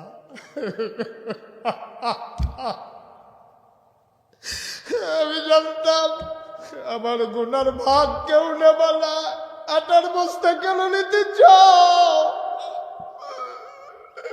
গুনার বস্তা তো নিতে কেউ রাজি হও না। আটার বস্তা নেওয়া লাগবে না, আমার মাথায় দাও। দুইজন ধরে ধরে উমরের মাথায় আটার বস্তা উঠাই দিলেন। অর্ধ পৃথিবীর প্রেসিডেন্ট, জান্নাতের সুসংবাদ প্রাপ্ত দ্বিতীয় মানুষ, ইসলামের দ্বিতীয় খলিফা, আমিরুল মুমিনিন, খলিফাতুল মুসলিমিন, মানুষটা আটার বস্তা নিয়ে মরুভূমির মাঝে দৌড়া। আকাশের চারটা লজ্জা পাইয়া মেঘের আড়ালে লুকাই গেছে। ফেরেশতারা ডাক দেয়া কয় আল্লাহ এটা কি মানুষ বানাইছো আল্লাহ। নিজে আটার বস্তা নিয়ে দৌড়ায়। দৌড়াইতে দৌড়াইতে দৌড়াইতে দৌড়াইতে ওমর চলে গেলেন ওই মায়ের দরজার সামনে। দরজার সামনে দাঁড়াই ওমর কয় আসসালামু আলাইকুম ওয়া রাহমাতুল্লাহ। ভেতর থেকে মহিলা কয় ওয়া আলাইকুম আসসালাম ওয়া রাহমাতুল্লাহ। কে কে রে? কে দরজায় দাঁড়ায় আমারে সালাম দেয়? ওমর ডাক দেয়া কয় আম্মা। ও আম্মা দরজা খুলে দাও। তাকায়া দেখো কে দাঁড়িয়ে আছে। মহিলা মনে করছে মরুভূমির কোনো পথিক, খিদার জ্বালায় বোধহয় আইসা দরজায় দাঁড়াইছে। মহিলা ডাক দেয়া কয় আমার আম্মা ডাইকো না, আমি মা হওয়ার উপযুক্ত না, আমার মা ডাইকো না। আমার জন্ম দেওয়া বাচ্চা 3 দিন ধরে আমি খাবার দিতে পারি না, আমি কিসের মা? আমার মা ডাইকো না, আমি মা না, আমি মা না, আমি কারো মা না, আমি মা হওয়ার উপযুক্ত না। বাবা তুমি অন্য দরজায় দেখো, আমার বাচ্চারা খাইতে পারে না 3 দিন ধরে, আমি কোত্থেকে তোমারে খাবার দেব? ওমর কয় মা দরজা খুলে দেখো কে দাঁড়িয়ে আছে। আমি সাহায্যের জন্য আসি নাই গো মা, দরজা খুলে দাও। মহিলা দরজা খুলে দিলেন। দেখেন আধা কাঁচা আধা পাকা দাড়ি, আধা কাঁচা আধা পাকা চুল নিয়ে একটা মানুষ বস্তা মাথায় নিয়ে দাঁড়িয়ে আছে। মহিলা তো আর উমর চিনে না। কয় বাবা তোমারে চিনলাম না। উমর কয় এখানেই আমার বাড়ি, শুনলাম তোমার ছেলেরা 3 দিন ধরে খায় না, ঘরে কিছু আটা চিড়ো নিয়ে আসছি, আম্মা অনুমতি দাও ভিতরে ঢুকে যাই। মহিলা বললেন আহলান সাহলান মারহাবা, আমার ঘরে তোমাকে স্বাগতম। উমর বস্তা নিয়ে ভেতরে ঢুকলেন। ডাক দেখো আম্মা ধরে একটু বস্তাটা নামান। বস্তা নামানো হলো। ওমর কয় আম্মা ভেতরে আটা আছে, তাড়াতাড়ি আটা গইলা তাড়াতাড়ি আম্মা কটা রুটি বানান। ওমা চুলায় না আগুন ছিল গো আম্মা, আগুনটা দেখি নিবে গেছে। আম্মাও সুবিধা নাই, আপনি তাড়াতাড়ি 2টা রুটি বানান, এই ফাঁকে আমি ফু দিয়া আগুন ধরাই দেই। অর্ধ পৃথিবীর প্রেসিডেন্ট, আমিরুল মুমিনিন, খলিফাতুল মুসলিমিন, উমর ফু দিয়ে আগুন ধরায়। আর মহিলা রুটি বানায়, বানাইয়া বানাইয়া উমরের হাতে দেয়। উমর রুটিগুলা তাওয়ার ভিতরে দিয়া সেঁকতে আছে। 2টা রুটি বানানো হয়ে গেল। উমর ডাক দেয়া কয় আম্মা, ও আম্মা ভাইদেরকে ডাকবো নাকি? কহ 3 দিন ধরে খায় না, ডাকো ডাকো। উমর ডাক দিলেন ভাইয়েরা উঠো, খাবার রেডি। আবার রুটি টুকরা টুকরা করে খেজুরের বিচি ফালাইয়া ওমর রুটি ওই বাচ্চাদের মুখে দেয়। ওমর কয় মুখ হইল 2টা, আমার লোকমা নিয়ে যায় একটা। 2টা মুখ আইসার সাথে সাথে আমার লোকমার কাছে চলে আসে। আমি একটা মুখ ধাক্কা দিয়ে আরেকটা মুখের রুটি দেই, আবার এডারে ধাক্কা দিয়ে ওইডারে দেই। মহিলা তাকায়া দেখে ওমর বাচ্চাদের মুখে রুটি দেয় আর গাল বেবে টপ টপ করে পানি পড়ে। গাল ভিজে গেছে, দাড়ি ভিজে গেছে, উমরের পাঞ্জাবি ভিজে গেছে চোখের পানিতে। মহিলা কইতে আছে, এই কে উমরে খলিফা বানাইছে? তোমার মতো মানুষ থাকতো উমর আবার খলিফা হয় কেমনে? তোমারে মদিনার মানুষ দেখে না, তোমারে মদিনার মানুষ চিনে না, উমর কিসের খলিফা? উমরের মন বড় শক্ত, আমি খবর পাইছি। 3 দিন সকালবেলা ঢুকলাম, এই পর্যন্ত উমর আসলো না। তুমি তো ঠিকই আসলা, ওমর আর খলিফা থাকতে পারবে না। আমি ঘুইরা ঘুইরা বলে দেব, ওমরকে বাদ দিয়া যেন তোমারে খলিফা বানাই দেয়। ওমর আবার ডাক ডাক, আম্মা এই কথা পরে হবে, আপনি একটা রুটি খান। মহিলা কয়, বাবা আমার রুটি দিও না, আমার দিও না।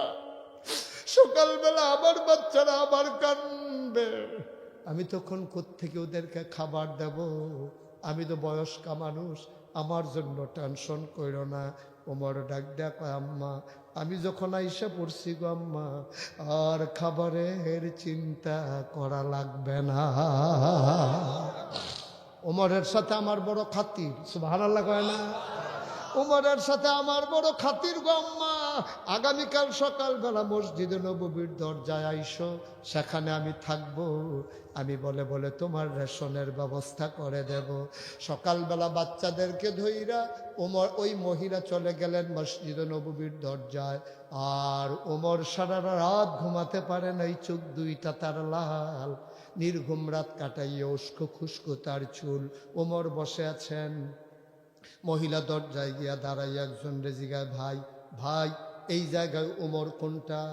ওই যে মাঝে লম্বা মানুষটা বসে আছে, এইটাই তো ওমর। মহিলা তাকায়া দেখে রে, আঙ্গুল দিয়া যারে দেখাইছে ওই মানুষটা আর কেউ না, রাতের বেলা যে ফু দিয়া আগুন ধরাইছে।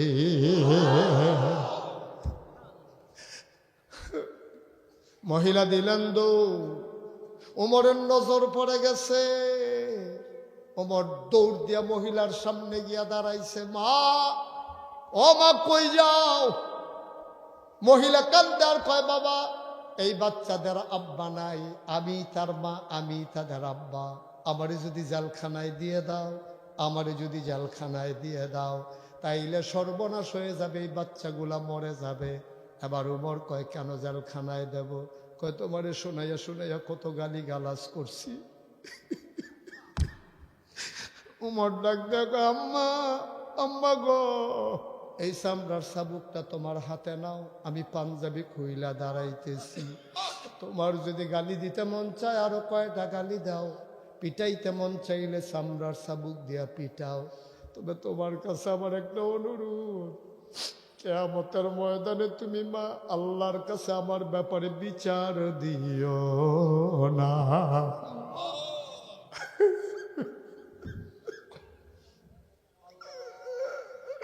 আমি তোমার কাছে ভিক্ষা চাই গো আম্মা।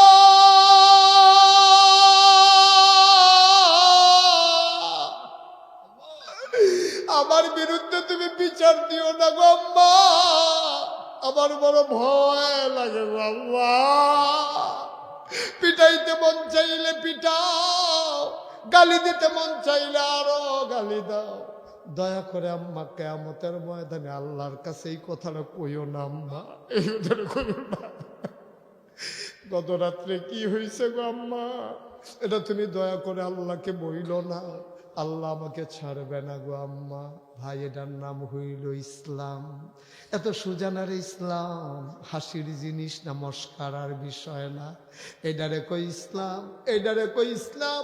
তুমি যদি কও হুজুর আমি কি উমর নাকি, তো তুমি উমর না, তুমি একটা রিক্সাওয়ালা মনে করো। তুমি ইচ্ছে করলেই তুমি একটা কম্বল কিনে দিতে পারো, ইচ্ছে করলেই আমার এই সুন্দর মাদ্রাসাটা তুমি সাজিয়ে দিতে পারো। এতিম বাচ্চার এই মাদ্রাসায় পড়ে, আব্বা নাই আম্মা নাই, তুমি বুঝবা না মা হারানোর ব্যথা, বাবা হারানোর ব্যথা। আমারও আব্বা নাই, 11 বছর বয়সে আমার আব্বা হারাইছি। মাঝে মাঝে বাবার কথা খুব যখন মনে পড়ে, আমি মাঝরাতে বাবার কবরের কিনারে গিয়া বসি, আমি আব্বার সাথে গুনগুন গুনগুন করে কথা কই। আমি আব্বারে কই, আব্বা ও আব্বা, আব্বা বাংলাদেশে অনেক শীত পড়ছে আব্বা, আপনি না বেঁচে থাকতে অনেক শীত লাগতো, মাটির পাতিলার ভিতরে না আগুন নিয়ে আপনি আগুন পোয়াইতেন, আমরা না গরম করে সরিষার তেল আপনার পায়ে মেখে দিতাম। আব্বা, ও আব্বা, আপনি কেমনে কবরে ঘুমান? মাটির বিছানায় আপনার কি শীত লাগে না? আমি আব্বারে জিগাই, আব্বা আপনি কি খান? আমি কত কথা কই, আমার আব্বা একটা কথার জবাব আমার দেয় না। আমি কানতে কানতে বিছানায় যাই, আমি ঘুমাইতে পারি না। ও রাজারগাঁওয়ের মানুষ, ৩৬ বছর মুশতাক ফয়েজি মাহফিল করে দেশে দেশের বাইরে। মাহফিলে কদম দিলে মাহফিলের ওজন বুঝি। আজকে তোমাদের এই মাহফিলে কদম দিয়া মন সাক্ষী দিছে রে, তোমাদের মাহফিল আমার আল্লাহ কবুল করে নিয়েছে। সবাই পড়ে না আমিন জুড়ে? আর জোর নাই না? সবাই পড়ে না আমিন? বলেন সুবহানাল্লাহ, বলেন আলহামদুলিল্লাহ, আল্লাহু আকবার। শুকরিয়া আদায় করলাম কার? করব কার? করে যাব কার? লস না লাভ? কম না বেশি? প্রমাণ আছে নাকি নাই? আমার আল্লাহ রাব্বুল আলামিন কোরআনুল কারীমে কত সুন্দর করে ওয়াজ করে দিলেন। আল্লাহ বলেন, লা ইন শাকারতুম লা আযীদান্নাকুম। ও দুনিয়ার মানুষ, নিয়ামত পেয়ে যদি শুকরিয়া আদায় করবে, যেই নিয়ামত পেয়ে শুকরিয়া আদায় করবে, শুকরিয়া আদায়ের কারণে ওই নিয়ামত আমার আল্লাহ আরো বহুত গুণে বাড়িয়ে দেবেন। বলেন সুবহানাল্লাহ। আমার আল্লাহ যা বলেন তা করেন নাকি করেন না? কম কম না বেশি বেশি? প্রমাণ আছে নাকি নাই? কোরআনুল কারীমে 30 পারায় সূরা বুরুজের শেষ অংশে আল্লাহ কত সুন্দর করে ওয়াজ করে দিলেন। আল্লাহ বলেন, ফাআলুল লিমা ইউরিদ। আমার আল্লাহ এমন আল্লাহ, তার যা মন চায় ওই কাজটাকে আমার আল্লাহ বেশি বেশি করে দেন। বলেন সুবহানাল্লাহ। আমার আল্লাহ দুনিয়ার মানুষের মতো না। দুনিয়ার মানুষ বলে একটা করে আর একটা, ঠিক কিনা?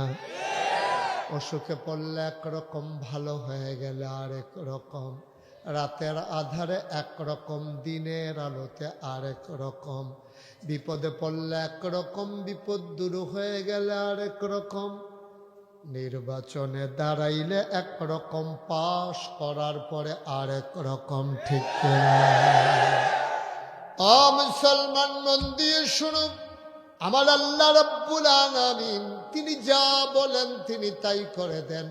তিনি কখনো ওয়াদা খেলাফ করেন না।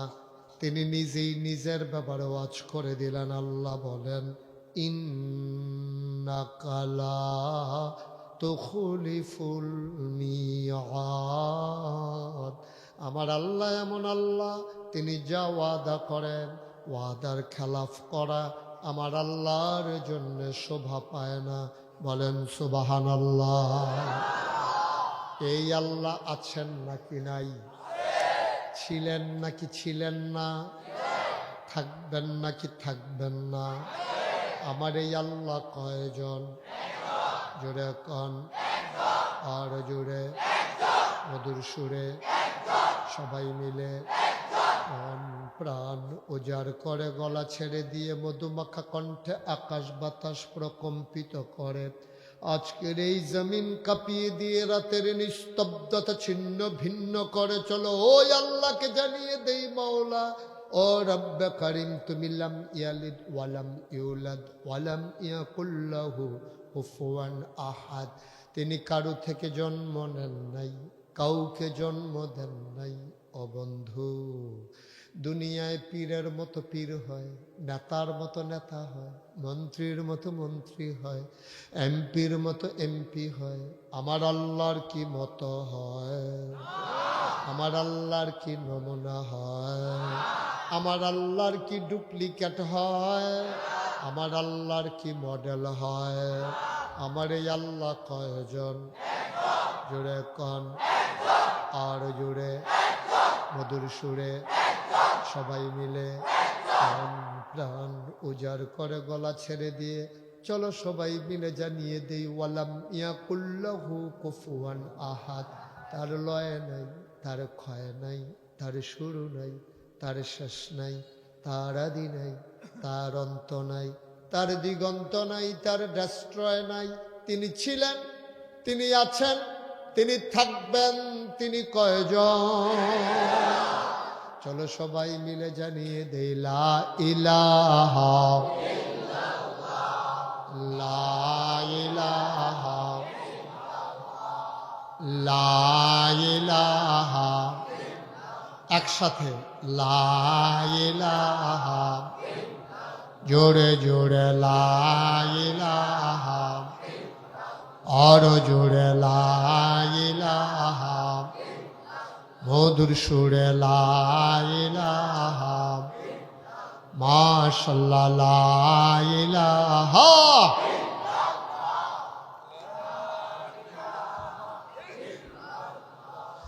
লা ইলাহা,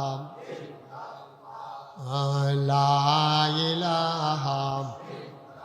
আসমান জমিন গায়রুল্লাহ, পাহাড় পর্বত গায়রুল, আসমান জমিন গায়রুল্লাহ, পাহাড় পর্বত গায়রুল।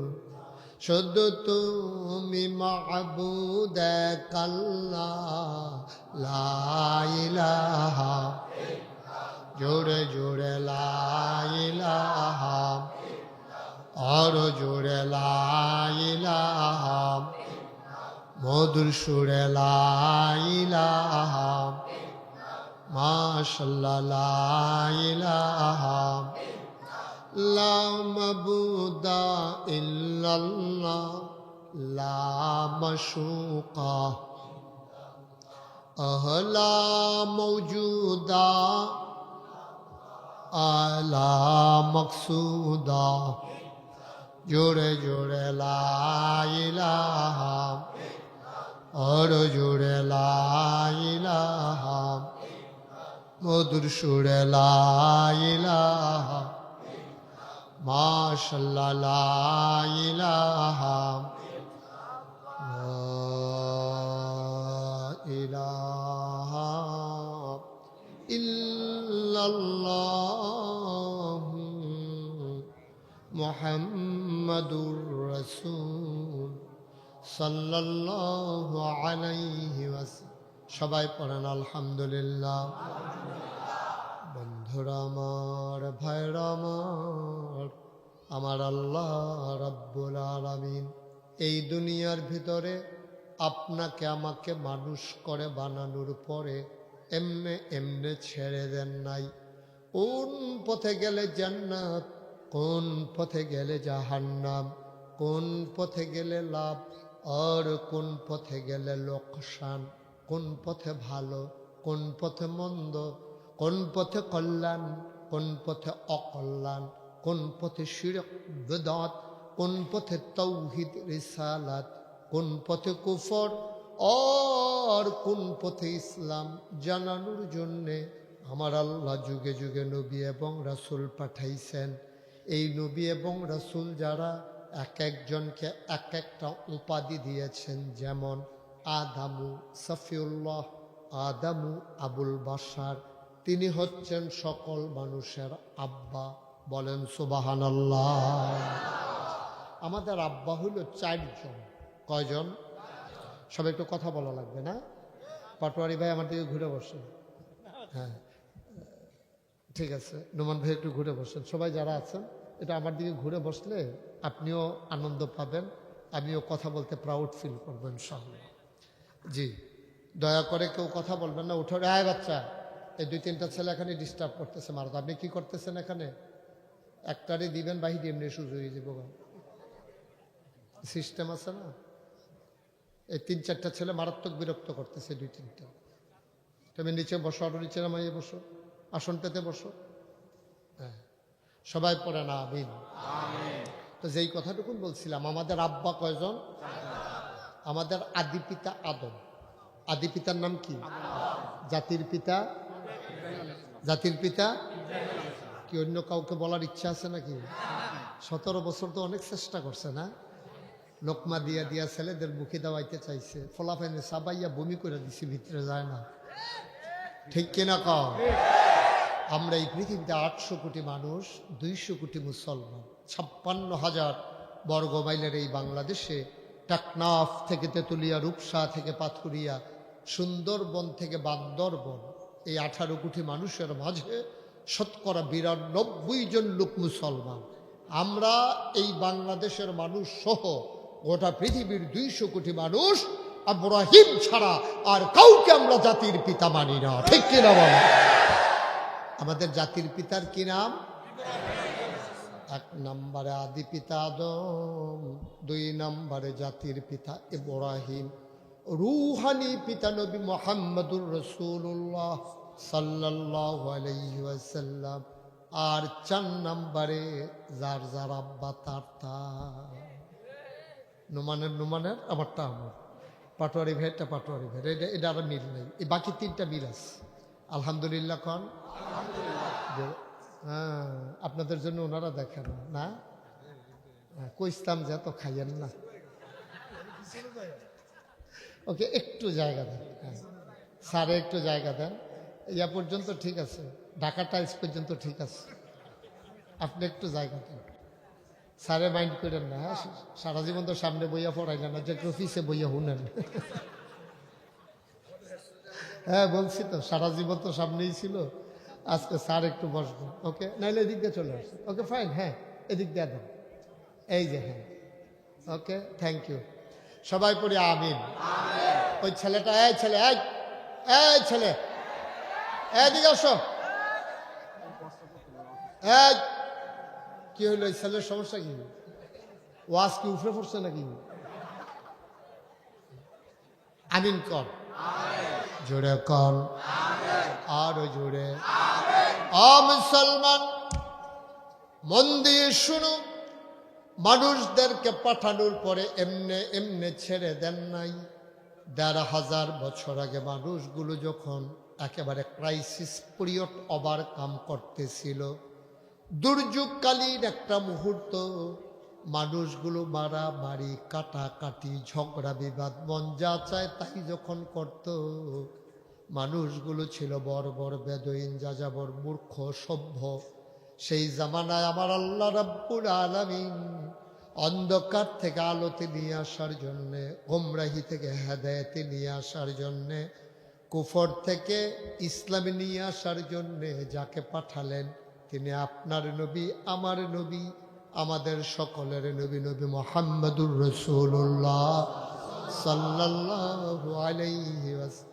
নবীর নাম শুনলে কি পড়তে হয়? 2-1 বার না 12 বার? 2-1 দিন না প্রতিদিন? 2-1 সপ্তাহ না প্রতি সপ্তাহ? 2-1 মাস না 12 মাস? 2-1 বছর না সারা জীবন? আমরা পড়ব সাল্লাল্লাহু আলাইহি ওয়াসাল্লাম। মনে থাকবে ইনশাআল্লাহ। আল্লাহর নবী 1,500 বছর আগে যখন দুনিয়াতে আসলেন, তিনি এসে দেখলেন মানুষগুলো মারামারি করে, কাটাকাটি করে, ঝগড়া বিবাদ করে, ন্যায় ইনসাফ বলতে কিচ্ছু নাই, রাষ্ট্রীয় অবকাঠামো নাই, জোর যার বললুক তার নীতি চলে, মানুষ মানুষকে হত্যা করে অবলীলা, বাজারের ভিতরে মানুষ বেচা কিনা হয়। আল্লাহর নবী আসলেন, তিনি এসে দেখলেন মানুষগুলো বর্বর, বেদুইন, যাযাবর, মূর্খ, অসভ্য। তিনি নবুয়তের পরে সময় পাইলেন মাত্র 23 বছর। 40 বছর বয়সে তার নবুয়ত প্রকাশ পেল। 63 বছর বয়সে আমার নবীর এন্তেকাল হয়ে গেল। মাঝের সময় 23 বছর। এই 23 বছরে আমার নবী ওই মানুষগুলোকে যারা ছিল অসভ্য তাদেরকে বানিয়ে দিলেন সভ্য, সুশীল, আধুনিক, ভদ্র, আল্লাহওয়ালা একদল মানুষে পরিণত করে দিলেন। বলেন সুবহানাল্লাহ। কয় বছরে? মাত্র 23 বছর নবুয়তের জিন্দেগি তিনি পেয়েছেন। 40 বছর বয়সে তার নবুয়ত প্রকাশ পেয়েছে। 63 বছর বয়সে তার ইন্তেকাল হয়ে গেছে। মাত্র 23টা বছর, 13 বছর মক্কায়, 10 বছর মদিনায়। সুবহানাল্লাহ বলবেন না? 23 বছরে মানুষগুলো এত বদলে দিলেন। এই মানুষগুলোর ব্যাপারে আয়াত নাজিল হয়ে গেল, রাদিয়াল্লাহু আনহুম ওয়া রাদু আনহু। তাদের ব্যাপারে আল্লাহ খুশি, আল্লাহর ব্যাপারে তারা খুশি। বলেন সুবহানাল্লাহ। কত বড় কথা, কত বড় কথা। এখন যদি একজন ফেরেশতা এসে বলে, এই এটা রাজারগাঁও না, যে রাজারগাঁও হায়দার আলী হাজী কোরআনিয়া মাদ্রাসা মসজিদ কমপ্লেক্স প্রাঙ্গণে যারা এসেছেন, আপনাদের জন্য খুশির খবর হলো আল্লাহ তাবারক ওয়া তাআলা আপনাদের প্রতি রাজি হয়েছেন। আপনারাও আপনাদের ব্যবহারে, আচরণে, জীবনে আল্লাহ খুব খুশি হয়েছেন। তাহলে আসমানের নিচে জমিনের উপরে আমাদের চাইতে ভাগ্যবান কি কেউ আছে? আমরা তো এই ঘোষণা পাই নাই। নবীজির জামানায় 23 বছরের ব্যবধানে আল্লাহ নবীর কাছে ওয়াহী নাজিল হয়ে গেল, রাদিয়াল্লাহু আনহুম ওয়া রাদু আনহু। ও নবী, আপনার যারা অনুসারী তাদের ব্যাপারে আল্লাহ খুশি, আল্লাহর ব্যাপারে তারা খুশি। সুবহানাল্লাহ বল না। যেমন তেমন কথা না, চারটিখানি কথা না। এই মানুষ বানাইলেন কয় বছরে? বা কথা না, কয় বছরে? তখন কি একটা কামিল মাদ্রাসা ছিল পৃথিবীতে? একটা ইউনিভার্সিটি ছিল? একটা বিশ্ববিদ্যালয়, কলেজ, একটা ডিগ্রি কলেজ, একটা দাওরা হাদিস মাদ্রাসা? নাই বলতে কিচ্ছু নেই, কোনো ইনস্টিটিউশন নেই। একটা কামিল মাদ্রাসা নাই, একটা ইউনিভার্সিটি নাই, একটা দাওরা হাদিস মাদ্রাসা নাই, মিশকাত কিতাব পর্যন্ত কোনো মাদ্রাসা নাই, এই কোরআনিয়া মাদ্রাসা নাই, নাই বলতে কিচ্ছু নাই। আলেম ফাজিল দাখিল মাদ্রাসা নাই, ইন্টারমিডিয়েট কলেজ নাই, একটা হাই স্কুল নাই, প্রাইমারি নাই, প্রি প্রাইমারি নাই, নৈশ শিক্ষা নাই, গণশিক্ষা নাই, প্রিন্ট মিডিয়া নাই, ইলেকট্রনিক্স মিডিয়া নাই, পত্রিকা নাই, ডিশ নাই, চ্যানেল নাই, রেডিও নাই, পোস্ট অফিস নাই, কুরিয়ার সার্ভিস নাই, নাই বলতে কিচ্ছু নাই। রাষ্ট্রীয় অবকাঠামো নাই, দেশ নাই, রাজধানী নাই, রাজপথ নাই, রাজনীতি নাই, নাই বলতে কিচ্ছু নাই। মানুষগুলো বর্বর, বেদুইন, যাযাবর, মূর্খ।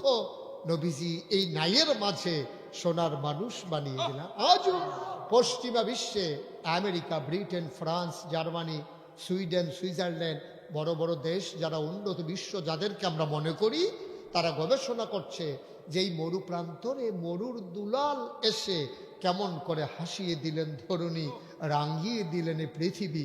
মানুষটা কিসের জাদু বলে, কোন জাদুর বলে মানুষগুলো কেমন পরিবর্তিত, রূপান্তরিত মানুষে পরিণত করে দিলেন? কি দিয়া? সবাই মিলে একমত হয়ে গেল কোরআন দিয়া। কি দিয়া? আর আমরা কি দেখলাম? সোনার মানুষ বানান যায় কোরআন দিয়ে। আর আমাদের দেশে ইসলাম ধর্ম শিক্ষা, কোরআনও না, ইসলাম শিক্ষা ছিল 100, ওইখান থেকে আনছে 50, এরপরে করছে ঐচ্ছিক, মানে এরপরে আলুর ভর্তা কিভাবে আলুর ভর্তা বানাইতে হয়, কিভাবে সাইকেল চালাইতে হয়, মানে একটা জাতিকে ধ্বংস করার জন্য যত পরিকল্পনা ছিল সব পরিকল্পনা গ্রহণ শুধু করা হয় নাই, পরিকল্পনা বাস্তবায়ন করার জন্য নীল নকশা আকারে আমার জাতিকে ডেস্ট্রয় করে দেওয়া হয়েছে। ঠিক কিনা? আমার জাতিকে শেষ করে দেওয়া হয়েছে। এই যে এখন আমার বন্ধু বোন নোমান বলল না যে আজকে সবচেয়ে বেশি ক্রাইসিস পিরিয়ড ওভারকাম করছে জাতি, মানুষগুলো আর যে একটা দুর্যোগকালীন মুহূর্ত অতিক্রম করছে। এটা কি? মানুষের মনে শান্তি নেই। শান্তি তো আসবে না, আপনি মানুষের মন গড়া মতে পথে শান্তি আসা কখনোই সম্ভব। শিয়াল যদি শিয়ালের জন্য আইন করে তো এটা ভালো হবে কেমনে? মুরগি যদি মুরগির জন্য আইন করে এটা ভালো হবে কেমনে? মানুষ মানুষের জন্য আইন করবে, মানুষের ব্রেইনটাই কুদ্দুরা। আমি যদি এখন জিজ্ঞেস করি গত শনিবারে, আজকে শনিবার না, আমি যদি এখন জিজ্ঞেস করি গত শনিবারে সন্ধ্যার পরে আপনি কি দিয়া ভাত খাইছেন, একজনও বলতে পারবেন? পারবেন কেউ? সামনে তাকাইলে আমরা পেছনে দেখি না, ডাইনে তাকাইলে বামে দেখি না। কত শনিবারে কি দিয়ে ভাত খেয়েছি আমাদের মনে নাই। সুতরাং আমাদের সামনের পথ চলা সুন্দর হবে আমাদের বুদ্ধিতে হয় নাই, হবে না, কখনো হওয়ার সম্ভাবনা নাই, ঠিক কিনা? তাহলে এই সম্পর্কে জানেন কে? জানেন আমার। এই যে একটা পানির বোতল, মিনারেল ওয়াটার। এখন মনে করেন আপনাদের রাজারগাঁও আমি এটা হাতে করে নিয়ে আসছি, এর আগে মনে করেন এই কোনোদিন আর আপনি পানির বোতল দেখেন নাই, এইটাই আজকে প্রথম দেখলেন। এখন দেখার পর আপনি চিন্তা করবেন, কি রে, এটার ভিতরে পানি দেখা যায়, বাইর করে কেমনে? এটা যে মুখ খুললে এমনি ঘুরান দিলে যে খুলে, এটা আপনি জানেন না, দেখেনি তো নাই, জানবেন কেমনে? তা আপনি করছেন কেউ, বুঝছি কেমনে খোলা লাগে, মনে করো জানি না, জানি। এই সুরিয়াম নিচে দিয়ে কাটছে, কাটটা এটা এমনি করছে, করে সেটা কাটটা খাইছে। আমি দৌড়াইয়া গেছি, এই সময় গিয়া বললাম, ভাই কি করতেছেন? হুজুর এটা পানি বাইর করার লাইন করতে আছে, কোনো দিক দিয়ে বাইর করতে পারতেছি না, অনেক দিক দিয়ে টিপটাপ দিয়ে চাইছি, পানি আর বার হয় না, এই জন্য এটা কাটটা আমার গাবে দত মিয়া, এটা এরকম ঘুরান দিলেই তো খুললে। আশ্চর্য, এটা তো জানি না। তাহলে আপনি জানেন না বইলা এই সুন্দর সিস্টেম থাকার পরেও আপনি বোতলটাকে কাইটা ফেলছেন। মুসলমান, সামান্য একটা বোতল নিয়ম যদি আপনি না জানেন পানি কেমনে বের করা লাগে, আপনি তো বোতল কেটে ফেলবেন। সুতরাং মানুষ কেমনে চলা লাগে, কেমন হবে তার ব্যক্তি জীবন, কেমন হবে তার পারিবারিক জীবন, কেমন হবে তার সমাজ জীবন, কেমন হবে তার রাজনৈতিক জীবন, কেমন হবে তার অর্থনৈতিক জীবন, কেমন হবে তার ইন্টারন্যাশনাল রিলেশন, মানুষের সাথে মানুষের সম্পর্কটা হবে কেমন, এটা যদি আল্লাহ জানিয়ে না দেয়, তাইলে আপনারা যেমন বোতল কাটটা ফালাইছিলেন, এমনি আল্লাহ না জানাই দিলে আমরা আগানুর বদলে পেছাই যাব, ঠিক কিনা? শান্তির বদলে অশান্তির দাবানলে পুরে আমরা সারখার হয়ে যাবে। হচ্ছেও তাই, হচ্ছেও। তাইলে কি বুঝা গেল? টাকার নাম শান্তি না, গাড়ির নাম শান্তি না, বড় বড় বিল্ডিং এর নাম শান্তি না। শান্তি হচ্ছে মানুষের সুকুমার বৃত্তি লালন করে, মনুষ্যত্বের বিকাশ ঘটিয়ে পশুত্বকে বর্জন করে, পশু প্রবৃত্তিকে দমন করে, মানুষে মানুষে মনুষ্যত্বের সম্পর্ক তৈরি করা, তার মাঝে হলো শান্তি, ঠিক কিনা? আল্লাহ নির্ধারণ করে দিয়েছেন তোমার স্ত্রীর সাথে সম্পর্ক হবে কেমন, তোমার মায়ের সাথে তোমার সম্পর্ক হবে কেমন, তোমার বাবার সাথে তোমার সম্পর্ক হবে কেমন, ভাইয়ে ভাইয়ে সম্পর্ক হবে কেমন, পিতা পুত্রের সম্পর্ক হবে কেমন, মায়ে কন্যায় সম্পর্ক হবে কেমন, উস্তাদের সাথে ছাত্রের সম্পর্ক হবে কেমন, ইমামের সাথে মুসল্লির সম্পর্ক হবে কেমন, মালিকের সাথে শ্রমিকের সম্পর্ক হবে কেমন, পীরের সাথে মুরিদের সম্পর্ক হবে কেমন, সব আল্লাহ জানিয়ে দিয়েছেন, যার মাধ্যমে তিনি লাকাদ কানা লাকুম ফি রাসূলিল্লাহি উসওয়াতুন হাসানা, তিনি হইলেন মডেল, তিনি আদর্শ, তিনি নমুনা, তিনি আইডল, তিনি আইকন। সুবহানাল্লাহ। আপনি স্ত্রীর সাথে কি ব্যবহার করবেন আপনি পাবেন কই? আপনি বিয়ে তো করছেন গত পরশু, এখন বউ তো আর আগে ছিল না আপনার। স্ত্রীর সাথে আপনি কি ব্যবহার করবেন? যদি সুষম সুন্দর সম্পর্ক চান, তাইলে আপনি নবীর জীবনী তালাশ করেন। আমার নবীর 11 জন বিবি ছিল, উনি তার বিবিদের সাথে কি ব্যবহার করেছেন, আপনিও আপনার বিবির সাথে এই ব্যবহার করেন। আপনার বিবি চিৎকার করে বলবে, আমার স্বামীর মতো সোনার স্বামী আর নাই। আম্মাজান আয়েশা, ওনার সাথে নবী কি ব্যবহার করেছেন? আম্মাজান খাদিজা রাদিয়াল্লাহু তাআলা আনহা, ওনার সাথে নবী কি ব্যবহার করেছেন? আজকে আজকে আজকে এই রাতের পর থেকে সকাল থেকে আপনি আপনার স্ত্রীর সাথে এই ব্যবহার করেন। আপনার বউয়ে যখন শ্বশুর বাড়ি যাইব, আপনি বাপের বাড়ি যাইব, গিয়া সেটা কইব, তোরা কত জামাই দেখছ, কত জামাই আগে পাইছ, কিন্তু আমার জামাইয়ের মতো জামাই তোরা আর একজনও পাস নাই, ঠিক কিনা? কারণ আপনি ওই যে আদর্শ অনুসরণ করছেন, উসওয়াতুল হাসানা, তিনি তো মডেল, তিনি আইডল, তিনি আইকন, তিনি অনুপম আদর্শ। তিনি দেখিয়ে দিয়ে গেছেন স্বামী হিসাবে স্ত্রীর সাথে কি ব্যবহার করা লাগে। সুবহানাল্লাহ বলবেন না? কি মজার জিন্দেগি না, কি মধুর সম্পর্ক। আর আমরার সম্পর্ক হইল ফিটাফিটির সম্পর্ক। এই চলতেছে ফিডা ফিডি কুবা কুবি এর বাইদি দেওয়া বাড়িতে লইতেও আছে। সি সি সি সি নাউজুবিল্লাহ বলবেন না, একটু জোরে বলবেন না নাউজুবিল্লাহ। আমাদের সম্পর্ক আমরা বুঝি নাই তো, স্ত্রীর সাথে কি ব্যবহার করা লাগে আমরা জানি না। আমরা মনে করেছি স্ত্রী মানে হচ্ছে বিয়ের পরে একটা নতুন দাসী আমার ঘরে আসছে। না, দাসী না, উনি হচ্ছেন জীবন সঙ্গিনী, লাইফ পার্টনার।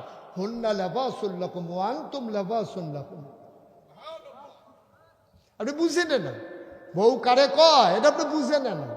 আপনি মনে করছেন বউ মানে হইল আপনি কিছু জিনিসপত্র লইয়া যাইবেন, 3 বার কবুল কইবেন, এরপরে বউরে লই আইবেন, আইনা সেটা কাজকর্ম যেটি আপনার আম্মাই করতো এটি বউরে বুঝাই দিবেন, এরপরে কথা যদি না শুনে মাঝে মাঝে গুম্বর করে রেখে চালাইবেন। এই হইল আপনার কাম। এটি আপনি শিখছেন, এত বস্ত্র লাগাই আপনি বুঝেন না স্ত্রী কারে কয়। এই জন্য দাম্পত্য জীবনে সুখ নাই। আপনি বুঝেন নাই বাপ কারে কয়, সন্তান কারে কয়, এই জন্য পিতা পুত্রের ভিতরে সম্পর্ক নাই। আপনি বুঝেন নাই ভাই কারে কয়, এই জন্য ভাইয়ে ভাইয়ের সম্পর্ক নাই। আপনি বুঝেন নাই মালিক শ্রমিক কারে কয়, এই জন্য মালিক শ্রমিককে ফাঁকি দেয় আর শ্রমিক মালিককে ফাঁকি দেয়। উন্নতির চরম শিখরে আরোহণ করা কোনোদিনও সম্ভব ঠিক কিনা কর? আপনি বুঝেন নাই, আপনি বুঝেন নাই। মুসলমান, আপনি তো এইটাও বুঝেন নাই কিভাবে আলোচনা শুনতে হয়, আপনি এইটাও বুঝেন নাই। এই জন্য হুজুর বারবার বলা লাগে মনোযোগ দেন, মনোযোগ দেন। সাহাবায়ে কেরাম শিখাই দিছে কেমনে আলোচনা শোনা লাগে। নবীজির কাছে যখন নবীজি কোনো কথা বলতেন, সাহাবায়ে কেরাম আগাইতে আগাইতে নবীর মুখের কাছে কান নিয়ে যেতেন। ওনারা নবীর কদম মুবারকে হাত রেখে নবীও আগায় আসতেন, সাহাবাও আগায় আসতেন। ফিস ফিস করে কথা বললো তারা অত্যন্ত মনোযোগের সাথে শুনতেন। আল্লাহ রাসূল একদিন জুমার খুতবা দিচ্ছেন, মসজিদে নববীর ভিতরে উনি জুমার খুতবা দিচ্ছেন। এমন সময় সুন্দর করে বসেন, মসজিদে নববীর ভিতরে উনি খুতবা দিচ্ছেন। খুতবা দেওয়ার সময় হঠাৎ করে তিনি শুনলেন পেছনে কে যেন কথা কয়। একটু সুযোগ করে দেওয়া লাগবে। আমি শুরুতেই বলেছি মানুষ একটু বেশি হয়ে গেছে তো আমি খুব ভয় পাচ্ছি। আমি কম লোকের ভিতরে কথা বলতে অভ্যস্ত, বেশি লোক দেখলেই আমার ডর করে। কারণ এটি যে বেশি কথা কইবে এটা জানা কথা। এসব তার লেগে দেখি না, তো এটাও তো একটা কথা, এটা দরকার নাই। একটু একটু খেয়াল করেন, মনোযোগ দিয়ে আমাকে একটু সুযোগ করে দেন। হ্যাঁ, তো সাহাব নবীজি খুতবা দিতেছেন, কথা কি মনে আছে? তো খুতবা যখন দিচ্ছেন পেছন দিক দিয়ে 2 জন লোক ফিসফিস করে কথা বলছেন। নবীজি এই কথার আওয়াজটা নবীর কানে গেছে। নবী বলে চুপ বসো, একটু বলে তো উনি খুতবা দিলেন, নামাজ হলো, দোয়া হলো, তাসবিহ তাহলিল হলো। সবাই যখন বের হয়ে গেল রাস্তায় গিয়ে দেখে 2 জন লোক, একজন লোক রাস্তার মাঝে বসে আছে, একটা বাজারের ব্যাগ নিয়ে মসজিদের সামনে রাস্তার উপরে বসে আছে। তো যারা মসজিদ থেকে বের হয়েছে তারা বলতেছে, ভাই আপনি মসজিদের সামনে বসে রয়েছেন কেন? কয় যে আমি ভাই যাইতে নিছিলাম বাড়িতে, হঠাৎ করে নবীজির কণ্ঠের একটা আওয়াজ শুনলাম, চুপ বসো, এটা শুই না আমি সাথে সাথে বসে গেছি। সুবহানাল্লাহ বলবেন না? দত মিয়া, তো আপনি চাইবেন না কারে কইছে? মসজিদে 2 জনে কথা বলতে নিছিল, তারারে না কইছে চুপ বসো, তা আপনি বসছেন কি করতে? সাহাবা চোখের পানি ছেড়ে দিলেন, ডাক দেয়া কয়, ভাই নবীর কণ্ঠের আওয়াজটা যখন আমার কানে ঢুকলো, কারে বলছে যাচাই করার ক্ষমতা আমার ছিল না। নবীর ডাকটা শোনার সাথে সাথে আমার কান, আমার পা গুলো অবশ হয়ে গেছে, হাঁটার মতো শক্তি হারাই ফেলছে। এই জন্য আমি সাথে সাথে বইসা গেছি। সাহাবায়ে কেরাম কয়, এখন চলে যান, এখন তো বুঝলেন আপনারে বলে নাই। আবার সাহাবা চোখের পানি ছেড়ে দিয়ে কয়, যেই নবীর কথা শুনে বসেছি ওই নবী যতক্ষণ না বলবে খোদার কসম গোলাম বাড়িতে যাবে না। আপনি বুঝতেছেন কথাটা যত সহজে শুনে ফেলছেন, কথাটা কাজটা কি এত সহজ? যে এই নবী বলছে চুপ বসো, এই নবী যতক্ষণে সে না বলবে যে বাড়িতে যাও ততক্ষণ এই গোলাম বাড়িতে যাবে। ঠিক আছে, তাইলে কি কথা দাঁড়ালো? নবী সোনার মানুষ বানাইছিলেন কয় বছরে?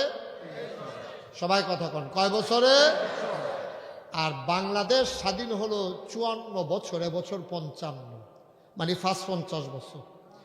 1757 সালের 23শে জুন, আমি একবারে বুঝাইয়া বলবো, যে একবারেও লেখাপড়া করেন নাই তিনিও বুঝবেন। সবাই মনোযোগের সাথে আন্তরিকতার সাথে বসেন, শুধু খরগোশের মতো কান খাড়া করে মাছের মতো নিষ্পলক নয়নে আপনি আমার দিকে তাকাই থাকবেন, আপনি বুঝবেন ইনশাআল্লাহ। 1757 সালের 23শে জুন পলাশীর আম্রকাননে নবাব সিরাজউদ্দৌলাকে পরাজিত করে ইংরেজ বাহাদুরেরা ক্ষমতা দখল করছে। ওরা আমাদের উপরে নির্যাতন নিপীড়ন করে শাসন ক্ষমতা চালাইছে 190 বছর। 1947 সালের 14ই আগস্ট এই ভারতীয় উপমহাদেশ থেকে ইংরেজরা বিদায় হয়েছে। বিদায় হয়ে যাওয়ার সময় এই ভারতীয় উপমহাদেশটাকে দুইটা ভাগ করছে, একটা হলো পাকিস্তান, আরেকটা হলো হিন্দুস্তান। পাকিস্তানটাকে আবার পরিকল্পিতভাবে দুইটা ভাগ করছে, একটা হলো পূর্ব পাকিস্তান, আরেকটা হলো পশ্চিম পাকিস্তান। মাঝে দিয়া ঢুকাই দিছে ইন্ডিয়ার কলকাতা। খুব খেয়াল করেন, চিকন কথা।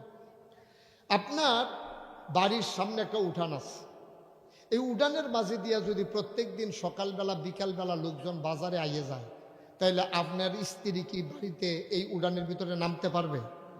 কথা বলে নামতে পারবে? এই উড়ান তো আপনি লেখা মাইসেরে দিয়া লইলেও পারেন।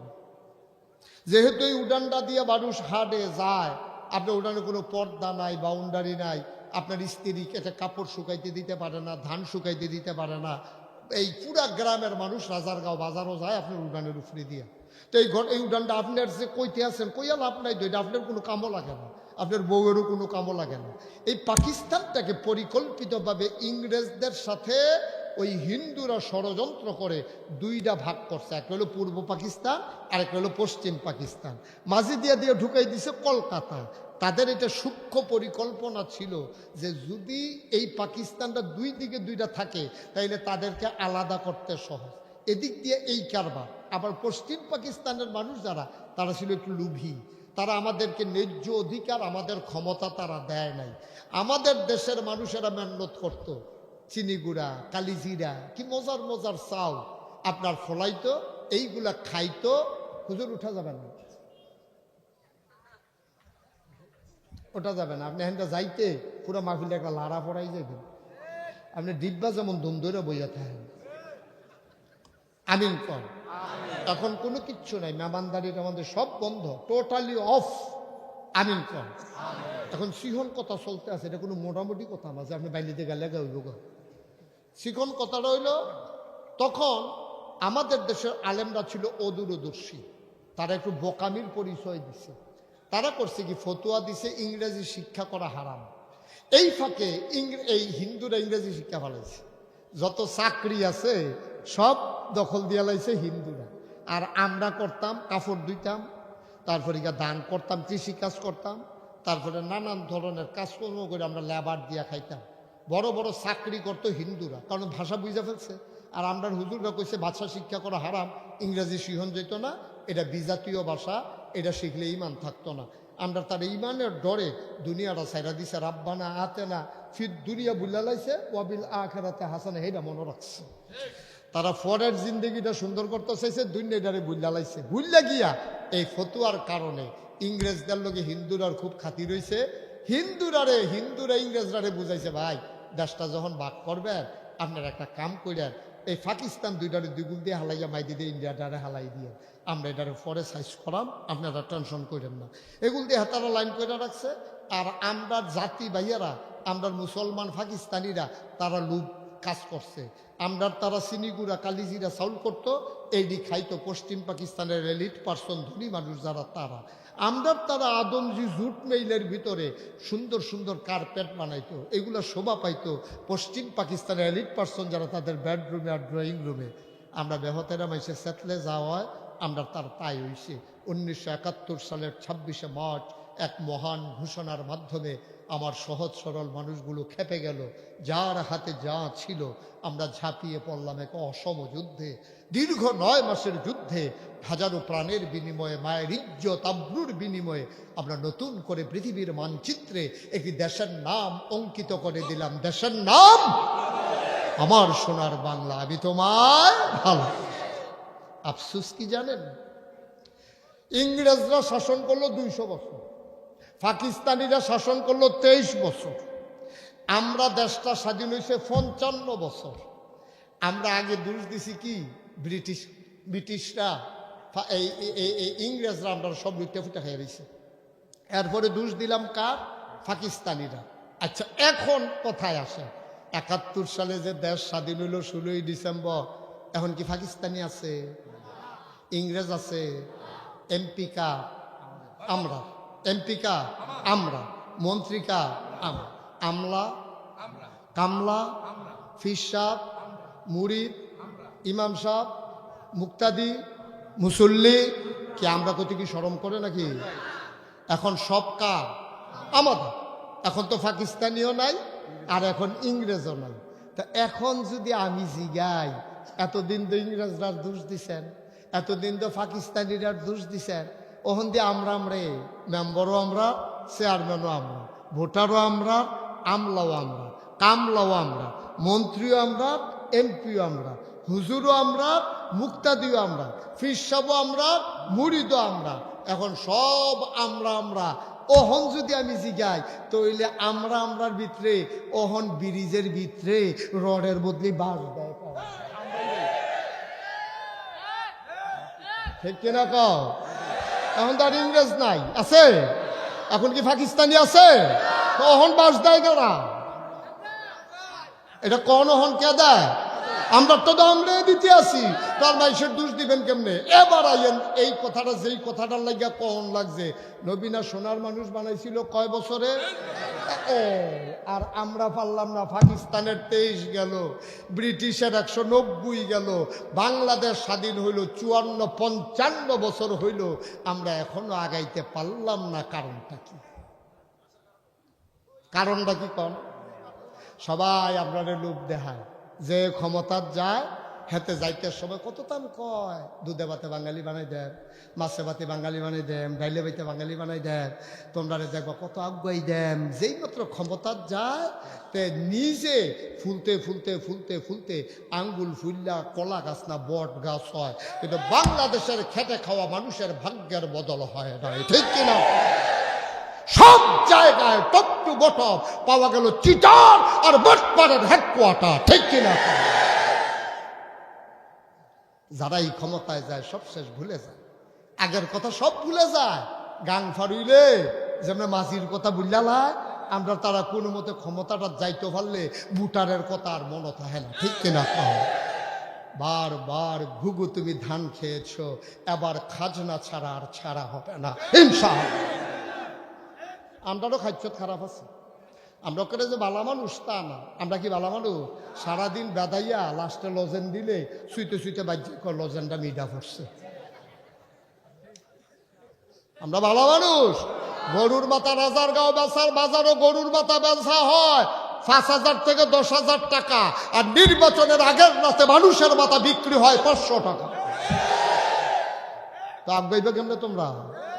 আগাইবে কেমনে? এত সুজান আগানি। আগাইতে হইলে কিছু বিসর্জন দেওয়া লাগে, আগাইতে হলে কিছু বিসর্জন দেওয়া লাগে। আমার মাহফিল ছিল ব্রাহ্মণবাড়িয়া সরাইল বিশ্বরূপ। তখন এই ব্রাহ্মণবাড়িয়া বৃষ্টির সময় সরাইল বিশ্বরোডের যে গুলসত্তরটা, এটার চারিগুল দিয়ে গর্ত হইয়া গেছে। একটা ট্রাক আটকাইলে এই দ্বারে তুলন পর্যন্ত জাম আর ছুটে না। আমি নিজে একদিন ভৈরব ব্রিজের উপরে বই আসতাম 5 ঘন্টা এক জায়গা। কয় ঘন্টা? এইরকম আমি জিজ্ঞেস করলাম, ভাই এটা কীরকম? আজকে 2-3 মাস ধরিয়া কেউ 6 ঘন্টা, কেউ 7 ঘন্টা। সিলেট যারা যায় তারা বাড়িঘর সাইডা দিচ্ছে, কাম লাগলে বাড়ি বেচে লাগবে, কিন্তু যাবি কিন্তু হয়তো দেখেন তার যাওয়ানোর টাইম শেষ হয়ে যাচ্ছে। আব্বা, তখন আমি যখন গেলাম, তখন যারা নির্বাচনে প্রার্থী হবে 5-6 জন আইলো আমার লগে দেখা করতো। আমি গেলে কজন লোক বেশি হয়, তো তারা দেখে যে হুদা ভুট দাওয়াত লাগে না, ইয়ে বইয়া থাকে। তো যখন আইছে তখন আমি কইলাম, এখানে নির্বাচন করবেন কে কে? আমি কই, কেমন নির্বাচন করবেন কেন? হুজুর আর বাঁচাম কয় বছর, জনগণের একটু খেদমত করতাম চাই। আমি আপনি জীবনেও জনগণের খেদমত করতেন না। যদি জনগণের খেদমত করতে চাইতেন তো এই বিশ্ব রুটটার মধ্যে ফাস্ট ট্রাক রাবিশ দিলে তো জামদা থাকে না, ঠিক কিনা? কও জনগণের এত খেদমত করতেন স্যার। একটা ট্রাক আটকাইলে 10 ঘন্টা 12 ঘন্টা মানুষ জ্যামে আটকাই থাকে। তা আপনারা সব যারা এমপি প্রার্থী একজনে ফাস্ট ট্রাক করে 20 দেন না, ঈদের বার্তার তেন না, তো এদের জ্যামটা থাকে না, গাতাটা আর থাকে না। এইটার বেলা পারেন না, নির্বাচনের সময় 10 কোটি টাকা খরচ করে লায়, 20 কোটি টাকা খরচ করে লায়। এটা কোনো জনসেবা না, এটা হইলে এবারে পুঁজি বিনিয়োগ করতে আছে। আল্লাহ আল্লাহ করে যদি ফাঁস করতাম পারি, তোর সামরা বেড়াইয়া খুললে বেচালাম দেখবি। ঠিক কিনা কর? কারবার হচ্ছেও তাই, কারবার হচ্ছেও তাই। খেদমত করতে হইলে ক্ষমতা লাগে না, অহংকার গর্ব না। আমি মুশতাক ফয়েজিদ, করোনা যখন হয়েছে আমি রাত্রে 12টা 1টায় আমি বাজার করে করে বাজারের ব্যাগের ভিতরে বাজার নিয়ে, আমি তো চিনি কোন ঘোর গড়া গরিব, আমি তো ধনী মানুষ না, কিন্তু আমি আমার সামর্থ্য অনুযায়ী আমি এই করোনা চলাকালীন যারা বাজারে যেতে ভয় পেত, যাদের চাকরি ছিল না, যাদের কামাই রোজগার ছিল না, 12টা 1টায় সেজন্য লজ্জা না পায়, এই জন্য আমি 12টা 1টায় আমার গাড়ি নিয়ে আমি দরজার ভিতরে নক করে আমি দিয়ে আসছি। কই আমি তো চেয়ারম্যানও না, আমি তো এমপিও না, আমি তো মন্ত্রীও না, কখনো চিন্তাও নাই। তো খেদমত করতে গেলে আপনি তো পারেন। এখানে আমরা যারা আছি প্যান্ডেলটার ভিতরে, আমরা যদি মনে করি যে রিক্সা চালায় সে একটা কম্বল কিনবো 2 থেকে 250 টাকা দিয়া, যারা অসহায় গরিব ঘুমাইতে পারে না ঠান্ডায়, আমি একটা কম্বল দেব, বেশি পারলাম না, একটা কম্বল। আমরা ইচ্ছে করলে পারি নাকি পারি না? তো খেদমত করার জন্য এমপি হওয়া লাগবে আপনাকে বলছে কি? কে বলছে আপনাকে? এই যে 24-এ আমার এলাকায় বন্যা গেল, আমি পরিবার থেকে 15 দিন বিচ্ছিন্ন ছিলাম। পরিবার থেকে 15 দিন বিচ্ছিন্ন থেকে আমি বুক পানি ভেঙে ভেঙে আমি মানুষের ঘরে চাউল ডাল চিরামুড়ি নিয়ে গেছি। লোকজন আমার দেখে চোখের পানি ছেড়ে দিছে, হুজুর আপনি গোসল করতে নদীতে নামেন না, ওয়াশরুমে গোসল করে আর পানিতে নেমে গেছে। আমিও কেঁদে কেঁদে বলেছি যে আপনারা সবসময় আমারই দেখতে মন চায়, আমার মন চায় না আপনাদেরকে দেখতে। একটু অনুভূতি, একটু অনুভূতি, একটু নিজের বিবেকটাকে জাগান, একটু জাগান। এই যে আমার ভাই, উনি এসে দেখছে একতলার এই একটা টিনের ঘর, উনি বলছে যে আপনারা শুরু করেন, দেখে আমি কটুক কি করা যায়। এই যে আমার ভাই টাইলসের ব্যবসা, উনি এসে বলছে ঠিক আছে আপনারা আগান, টাইলসের বিষয়টা আমি বিবেচনা করতেছি। এমনি তো হয়, কি করবেন টাকা দিয়া? আপনার পেটটা ভরে গেলে আপনার যদি ফিডায় কেউ পিটায় ধইরা আপনি খাইতে পারবেন? আমার জীবনের অভিজ্ঞতা, একটা লোক কবুল হওয়া মাহফিল থেকে উঠে যাবা না, একটা লোক কবুল হওয়া মাহফিল থেকে চলে যাবা না। মায়ের জন্য দোয়া করব, বাবার জন্য দোয়া করব, আব্বা আম্মার কবর যেন জান্নাতের টুকরা হয়ে যায়। আজকে যদি বাবা বেঁচে থাকতো, অপারেশন লাগতো, 10 লক্ষ টাকা হইল, বাবার অপারেশন করাই দিতাম। মায়ের যদি চিকিৎসা লাগতো, লক্ষ লক্ষ টাকা খরচ করতাম। মায়ের বাবার কবর যেন জান্নাতের টুকরা হয়ে যায়, এই আশায় একটা লোক লাভ দিয়া দাঁড়াও, হুজুর দোতলার কলামগুলা উঠে গেছে, ছাদটা দেওয়া দরকার, হুজুর দোয়া করে দেন। আমি পাটোয়ারি, যেমন করে একতলার ছাদরা দিয়ে দিলাম, হুজুর দোয়া করে দেন দোতলার ছাদটাও মায়ের নামে বাবার নামে দিয়ে দেব ইনশাআল্লাহ। মাওলা কবুল করো, মঞ্জুর করো। আয় আল্লাহ, দানের হাদিয়া সোনার মদিনায় পৌঁছে দিও। ছাদটা হয়ে গেলে বাকিটা সবাই মিলে আগাই ফেলবে ইনশাআল্লাহ। পারবেন ইনশাআল্লাহ? মাশাআল্লাহ। বলেন মারহাবা, জোরে বলেন মারহাবা। আমার ভাই জনাব আলহাজ কবি জামশেদ ওয়াজেদ পাটোয়ারি, কবি যারা তাদের মন বড় নরম থাকে, তারা ভাবুক মানুষ, তাদের হৃদয় নিয়ে খেলা, মানুষের অন্তরে তারা নাড়া দিতে জানে, মানুষের দুঃখে তারা কাঁদতে জানে, মানুষের সুখে তারা হাসতে জানে। আমার কবি পাটোয়ারি, আল্লাহ আমি যেমন করে বলেছি আমার শরম দেয় নাই, লজ্জা দেয় নাই।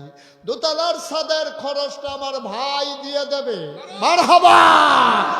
কবুল করো, মঞ্জুর করো, মনের আশা পূরণ করে দাও। দানের হাদিয়া সোনার মদিনায় পৌঁছে দাও। কামাই রোজগারের রহমত আর বরকত বাড়াই দিও।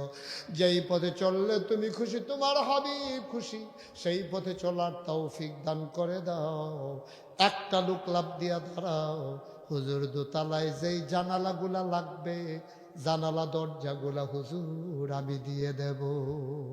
আবার সোনার টুকরার এখানে আছে, এলাকার গণ্যমান্য ব্যক্তিবর্গ এখানে আছে, পারবেন? কয়েকটা জানালা, কয়েকটা দরজা, বেশি কিছু না, ইনশাআল্লাহ আল্লাহ ঢেলে দেবে, নিয়ে কুলাইতে পারবেন না। আল্লাহ আল্লাহ তুমি কবুল করো, কবুল করো, কবুল করো। আছেন একজন আমার ভাই যে হুজুর ইনশাল্লাহ দরজা জানালা, কয়টা জানালা, কয়টা? ছয়টা। ছয়টা জানালার দরজা চারটা। আচ্ছা, এই দুইজনে ভাগ করে দেন, একজনের ছয়টা জানালা দেন যে হুজুর ইনশাআল্লাহ আমি ছয়টা জানালা দিয়ে দেব, আল্লাহ যেন কবুল করে, প্রাণ ভরে দোয়া করে দেবো ইনশাআল্লাহ। আপনি নিজের থেকে দেওয়া লাগবে তা না, আপনি অনেক বড়।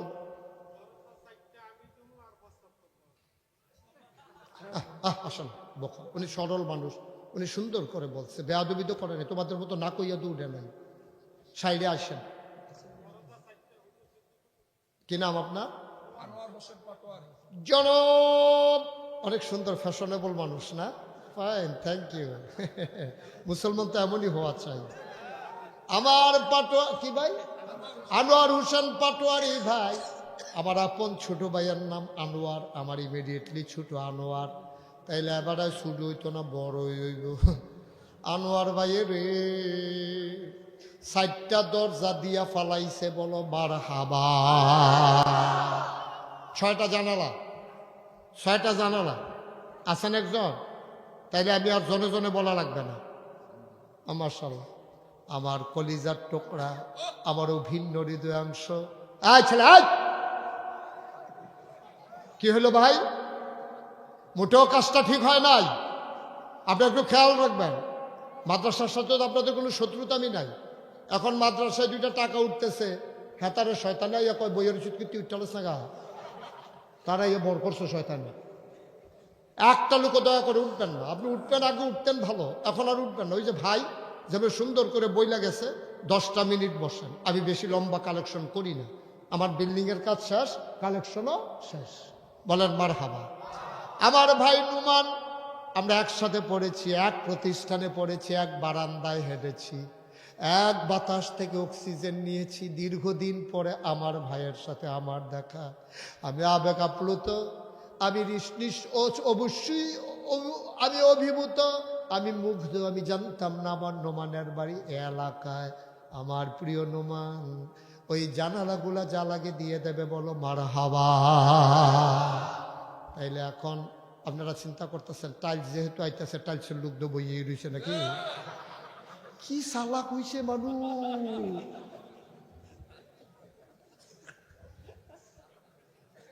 টাইলস ইনশাল্লাহ ভাই, তো টাইলস আছে, ভাইয়ে আছে। তোমরা খালি যদি বিল্ডিং বাড়াইতে পারো, 5তলা করবা, টাইলসের ব্যাপারে কোনো চিন্তা, ভাইয়ে আছে।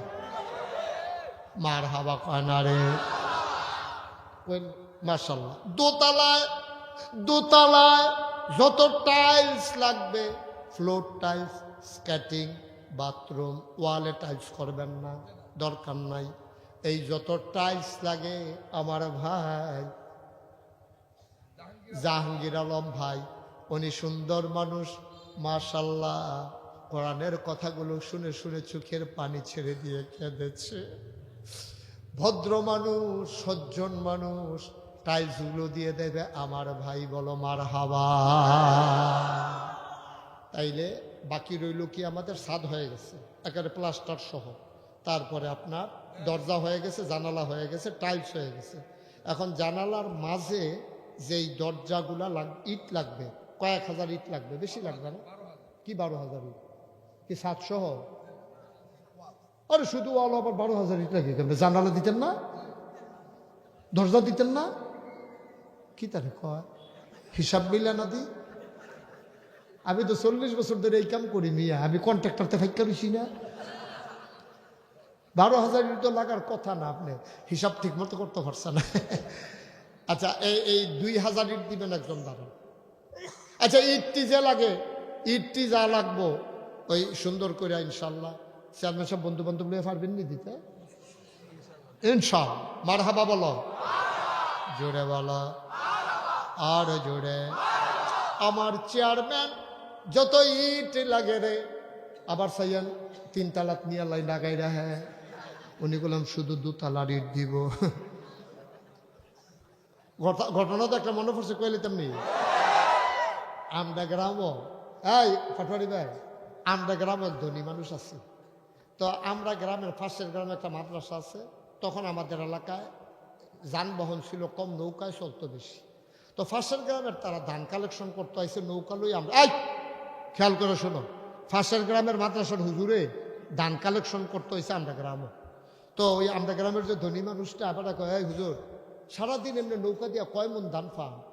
কয় বেশি পাই তো, যায় পাই। কয় আপনি পুরা দক্ষিণ ভারতে যত ধান পান এর ডাবল দান আমি আপনার দিয়া দেবো, যাইতে দেখা করে যাই।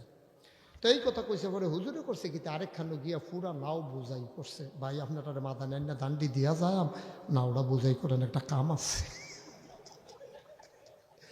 আরেক তারার ধান এবারে নৌকা বুঝাই করে স্যার এটি পাইছি। হ্যাঁ বড় তো মনে করছে, হ্যাঁ সাই এখন ধান এটারে ঘুরাইয়া আরেক খালে দিয়ে নি হেতারা বাইক দিয়া এবার বাইক আইসে পরে এবারে 2 নৌকা দান দিয়া দিছে। হুজুরে নিয়ে কাম করে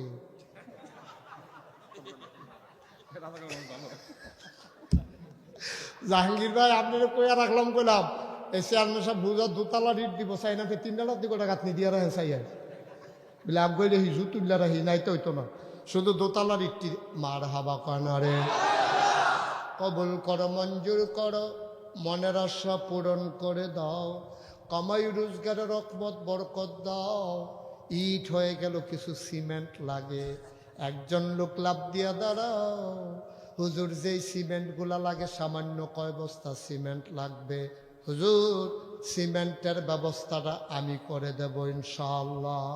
আছেন কেউ? আছেন সিমেন্ট? আল্লাহ সিমেন্ট, সিমেন্ট ওই ইটটি গাঁথনি দিতে আর প্লাস্টার করতে যেই সিমেন্টটা লাগবো আর কি, আছেন নি হচ্ছ? পারবে? আর আছেন হচ্ছ যে হুজুর এই সিমেন্টগুলো আমি দিয়ে দেব? ওকে ঠিক আছে, আপনি 50 বস্তা সিমেন্ট দেবেন। কে আছেন দাঁড়ান তো একজন? 25,000 টাকা লাগবে 50 বস্তা সিমেন্ট। তো বাহিরে রাখবেন কাল লাগিয়া, অন্য বাঘ দিয়ে না কেউ সোয়াবের ভিতরে বাঘ দিয়া লাভ কি? আনসার দিয়ে 2টা ফইটা লানালা, আরে 100 হইলে তো সাড়ে আর উফুর বসিল।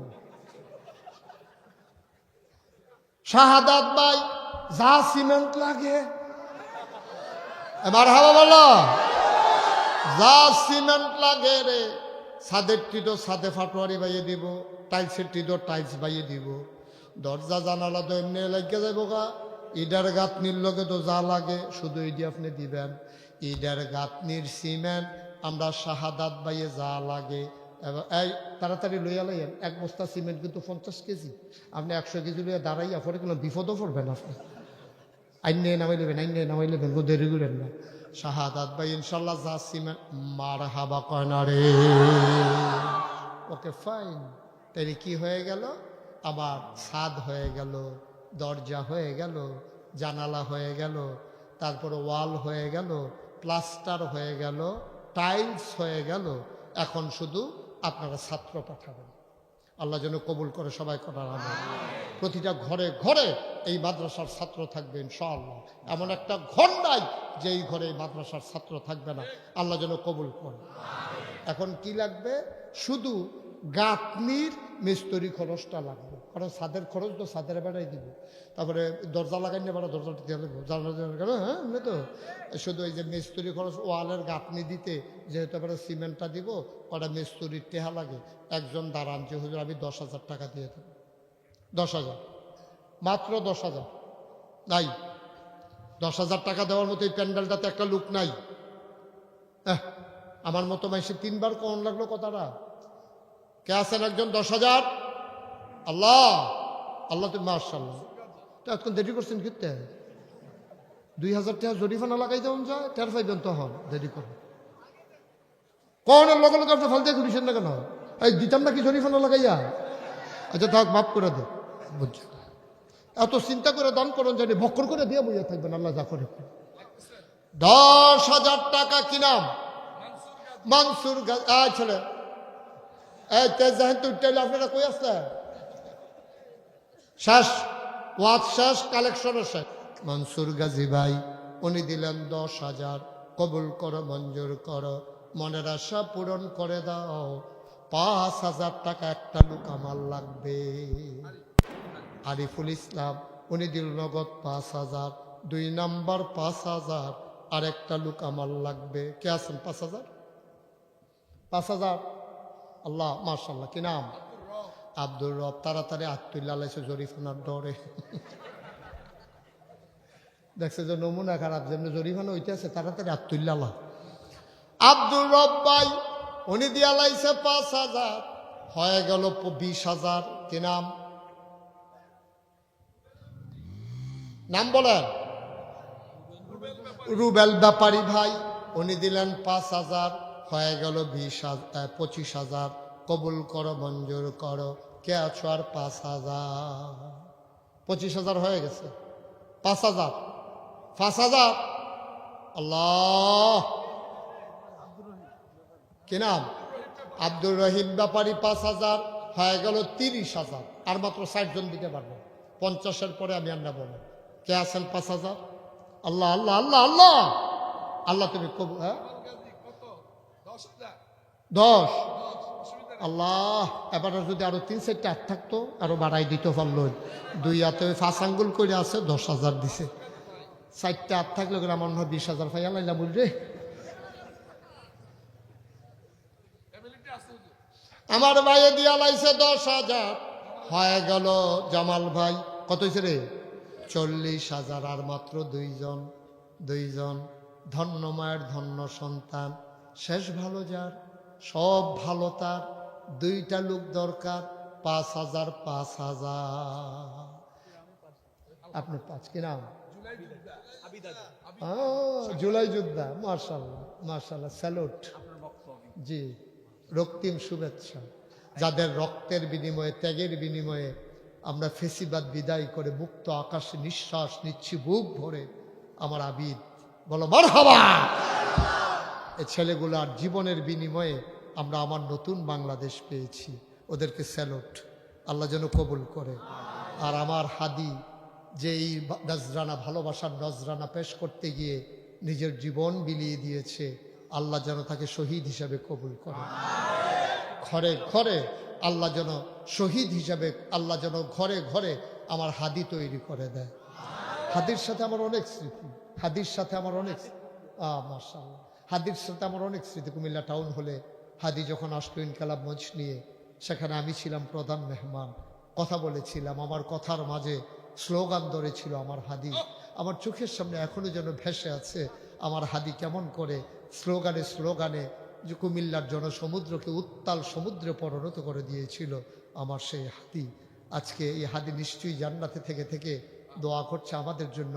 এই বাংলা প্রকৃত অর্থেই যেন সোনার বাংলা হয়। এই বাংলা প্রকৃত অর্থেই যেন মাথা উঁচু করে দাঁড়ায়। এই বাংলা কারো বাধা মানে না, কারো পরাজয় মানে না, পরাভব মানে না। বাংলার মুসলমান বরাবর স্বাধীন চেতা মুসলমান। ঠিক কিনা বলো? আচ্ছা তাহলে শেষ। আরেক ভাই দিছে 5,000। হয়ে গেল 50,000। এই ইনশাআল্লাহ আমাদের দোতলার কাজ কমপ্লিট হয়ে যাবে। আল্লাহ যেন কবুল করে। সবাই পড়ে না আমিন। আমরা এখন তওবা করবো। সবাই নামাজের মতো করে বসেন। আমি এতক্ষণ কাউকে বলি নাই। যদি পারেন একটু বসে পড়ুন, যদি পারেন একটু বসে পড়ুন, সবাই মিলে বসে পড়ুন। আমরা সবাই মিলে একটু দোয়া করে দেই, তওবা করি মায়ের জন্য, বাবার জন্য। আল্লাহ যেন জীবনের গুনাহগুলো মাফ করে দেন। আমরা সবাই মিলে তওবা করবো। সবাই বসেন, সবাই নামাজের মতো করে বসেন। উঠেন না, উঠেন না, তওবা করেন। তওবা তওবা, জীবনের গুনাহ মাফ করাই যান। হাঁটেন কেন? গুনাহ নাই। সবাই বসেন, সবাই পড়েন আউযু বিল্লাহি মিনাশ শাইতানির রাজিম। আমরা তওবা করতেছি কার কাছে? গুনাহ করেছি কার কাছে? সুতরাং তওবার আগে 1000, 2000, 100, 200, 500 যে যা পারি, একজনও খালি যাব না। প্রয়োজনে 2 টাকা আসতে হবে না, ওখানে আসতেছে, ওখানে বসাও। আমার ছেলেরা কই?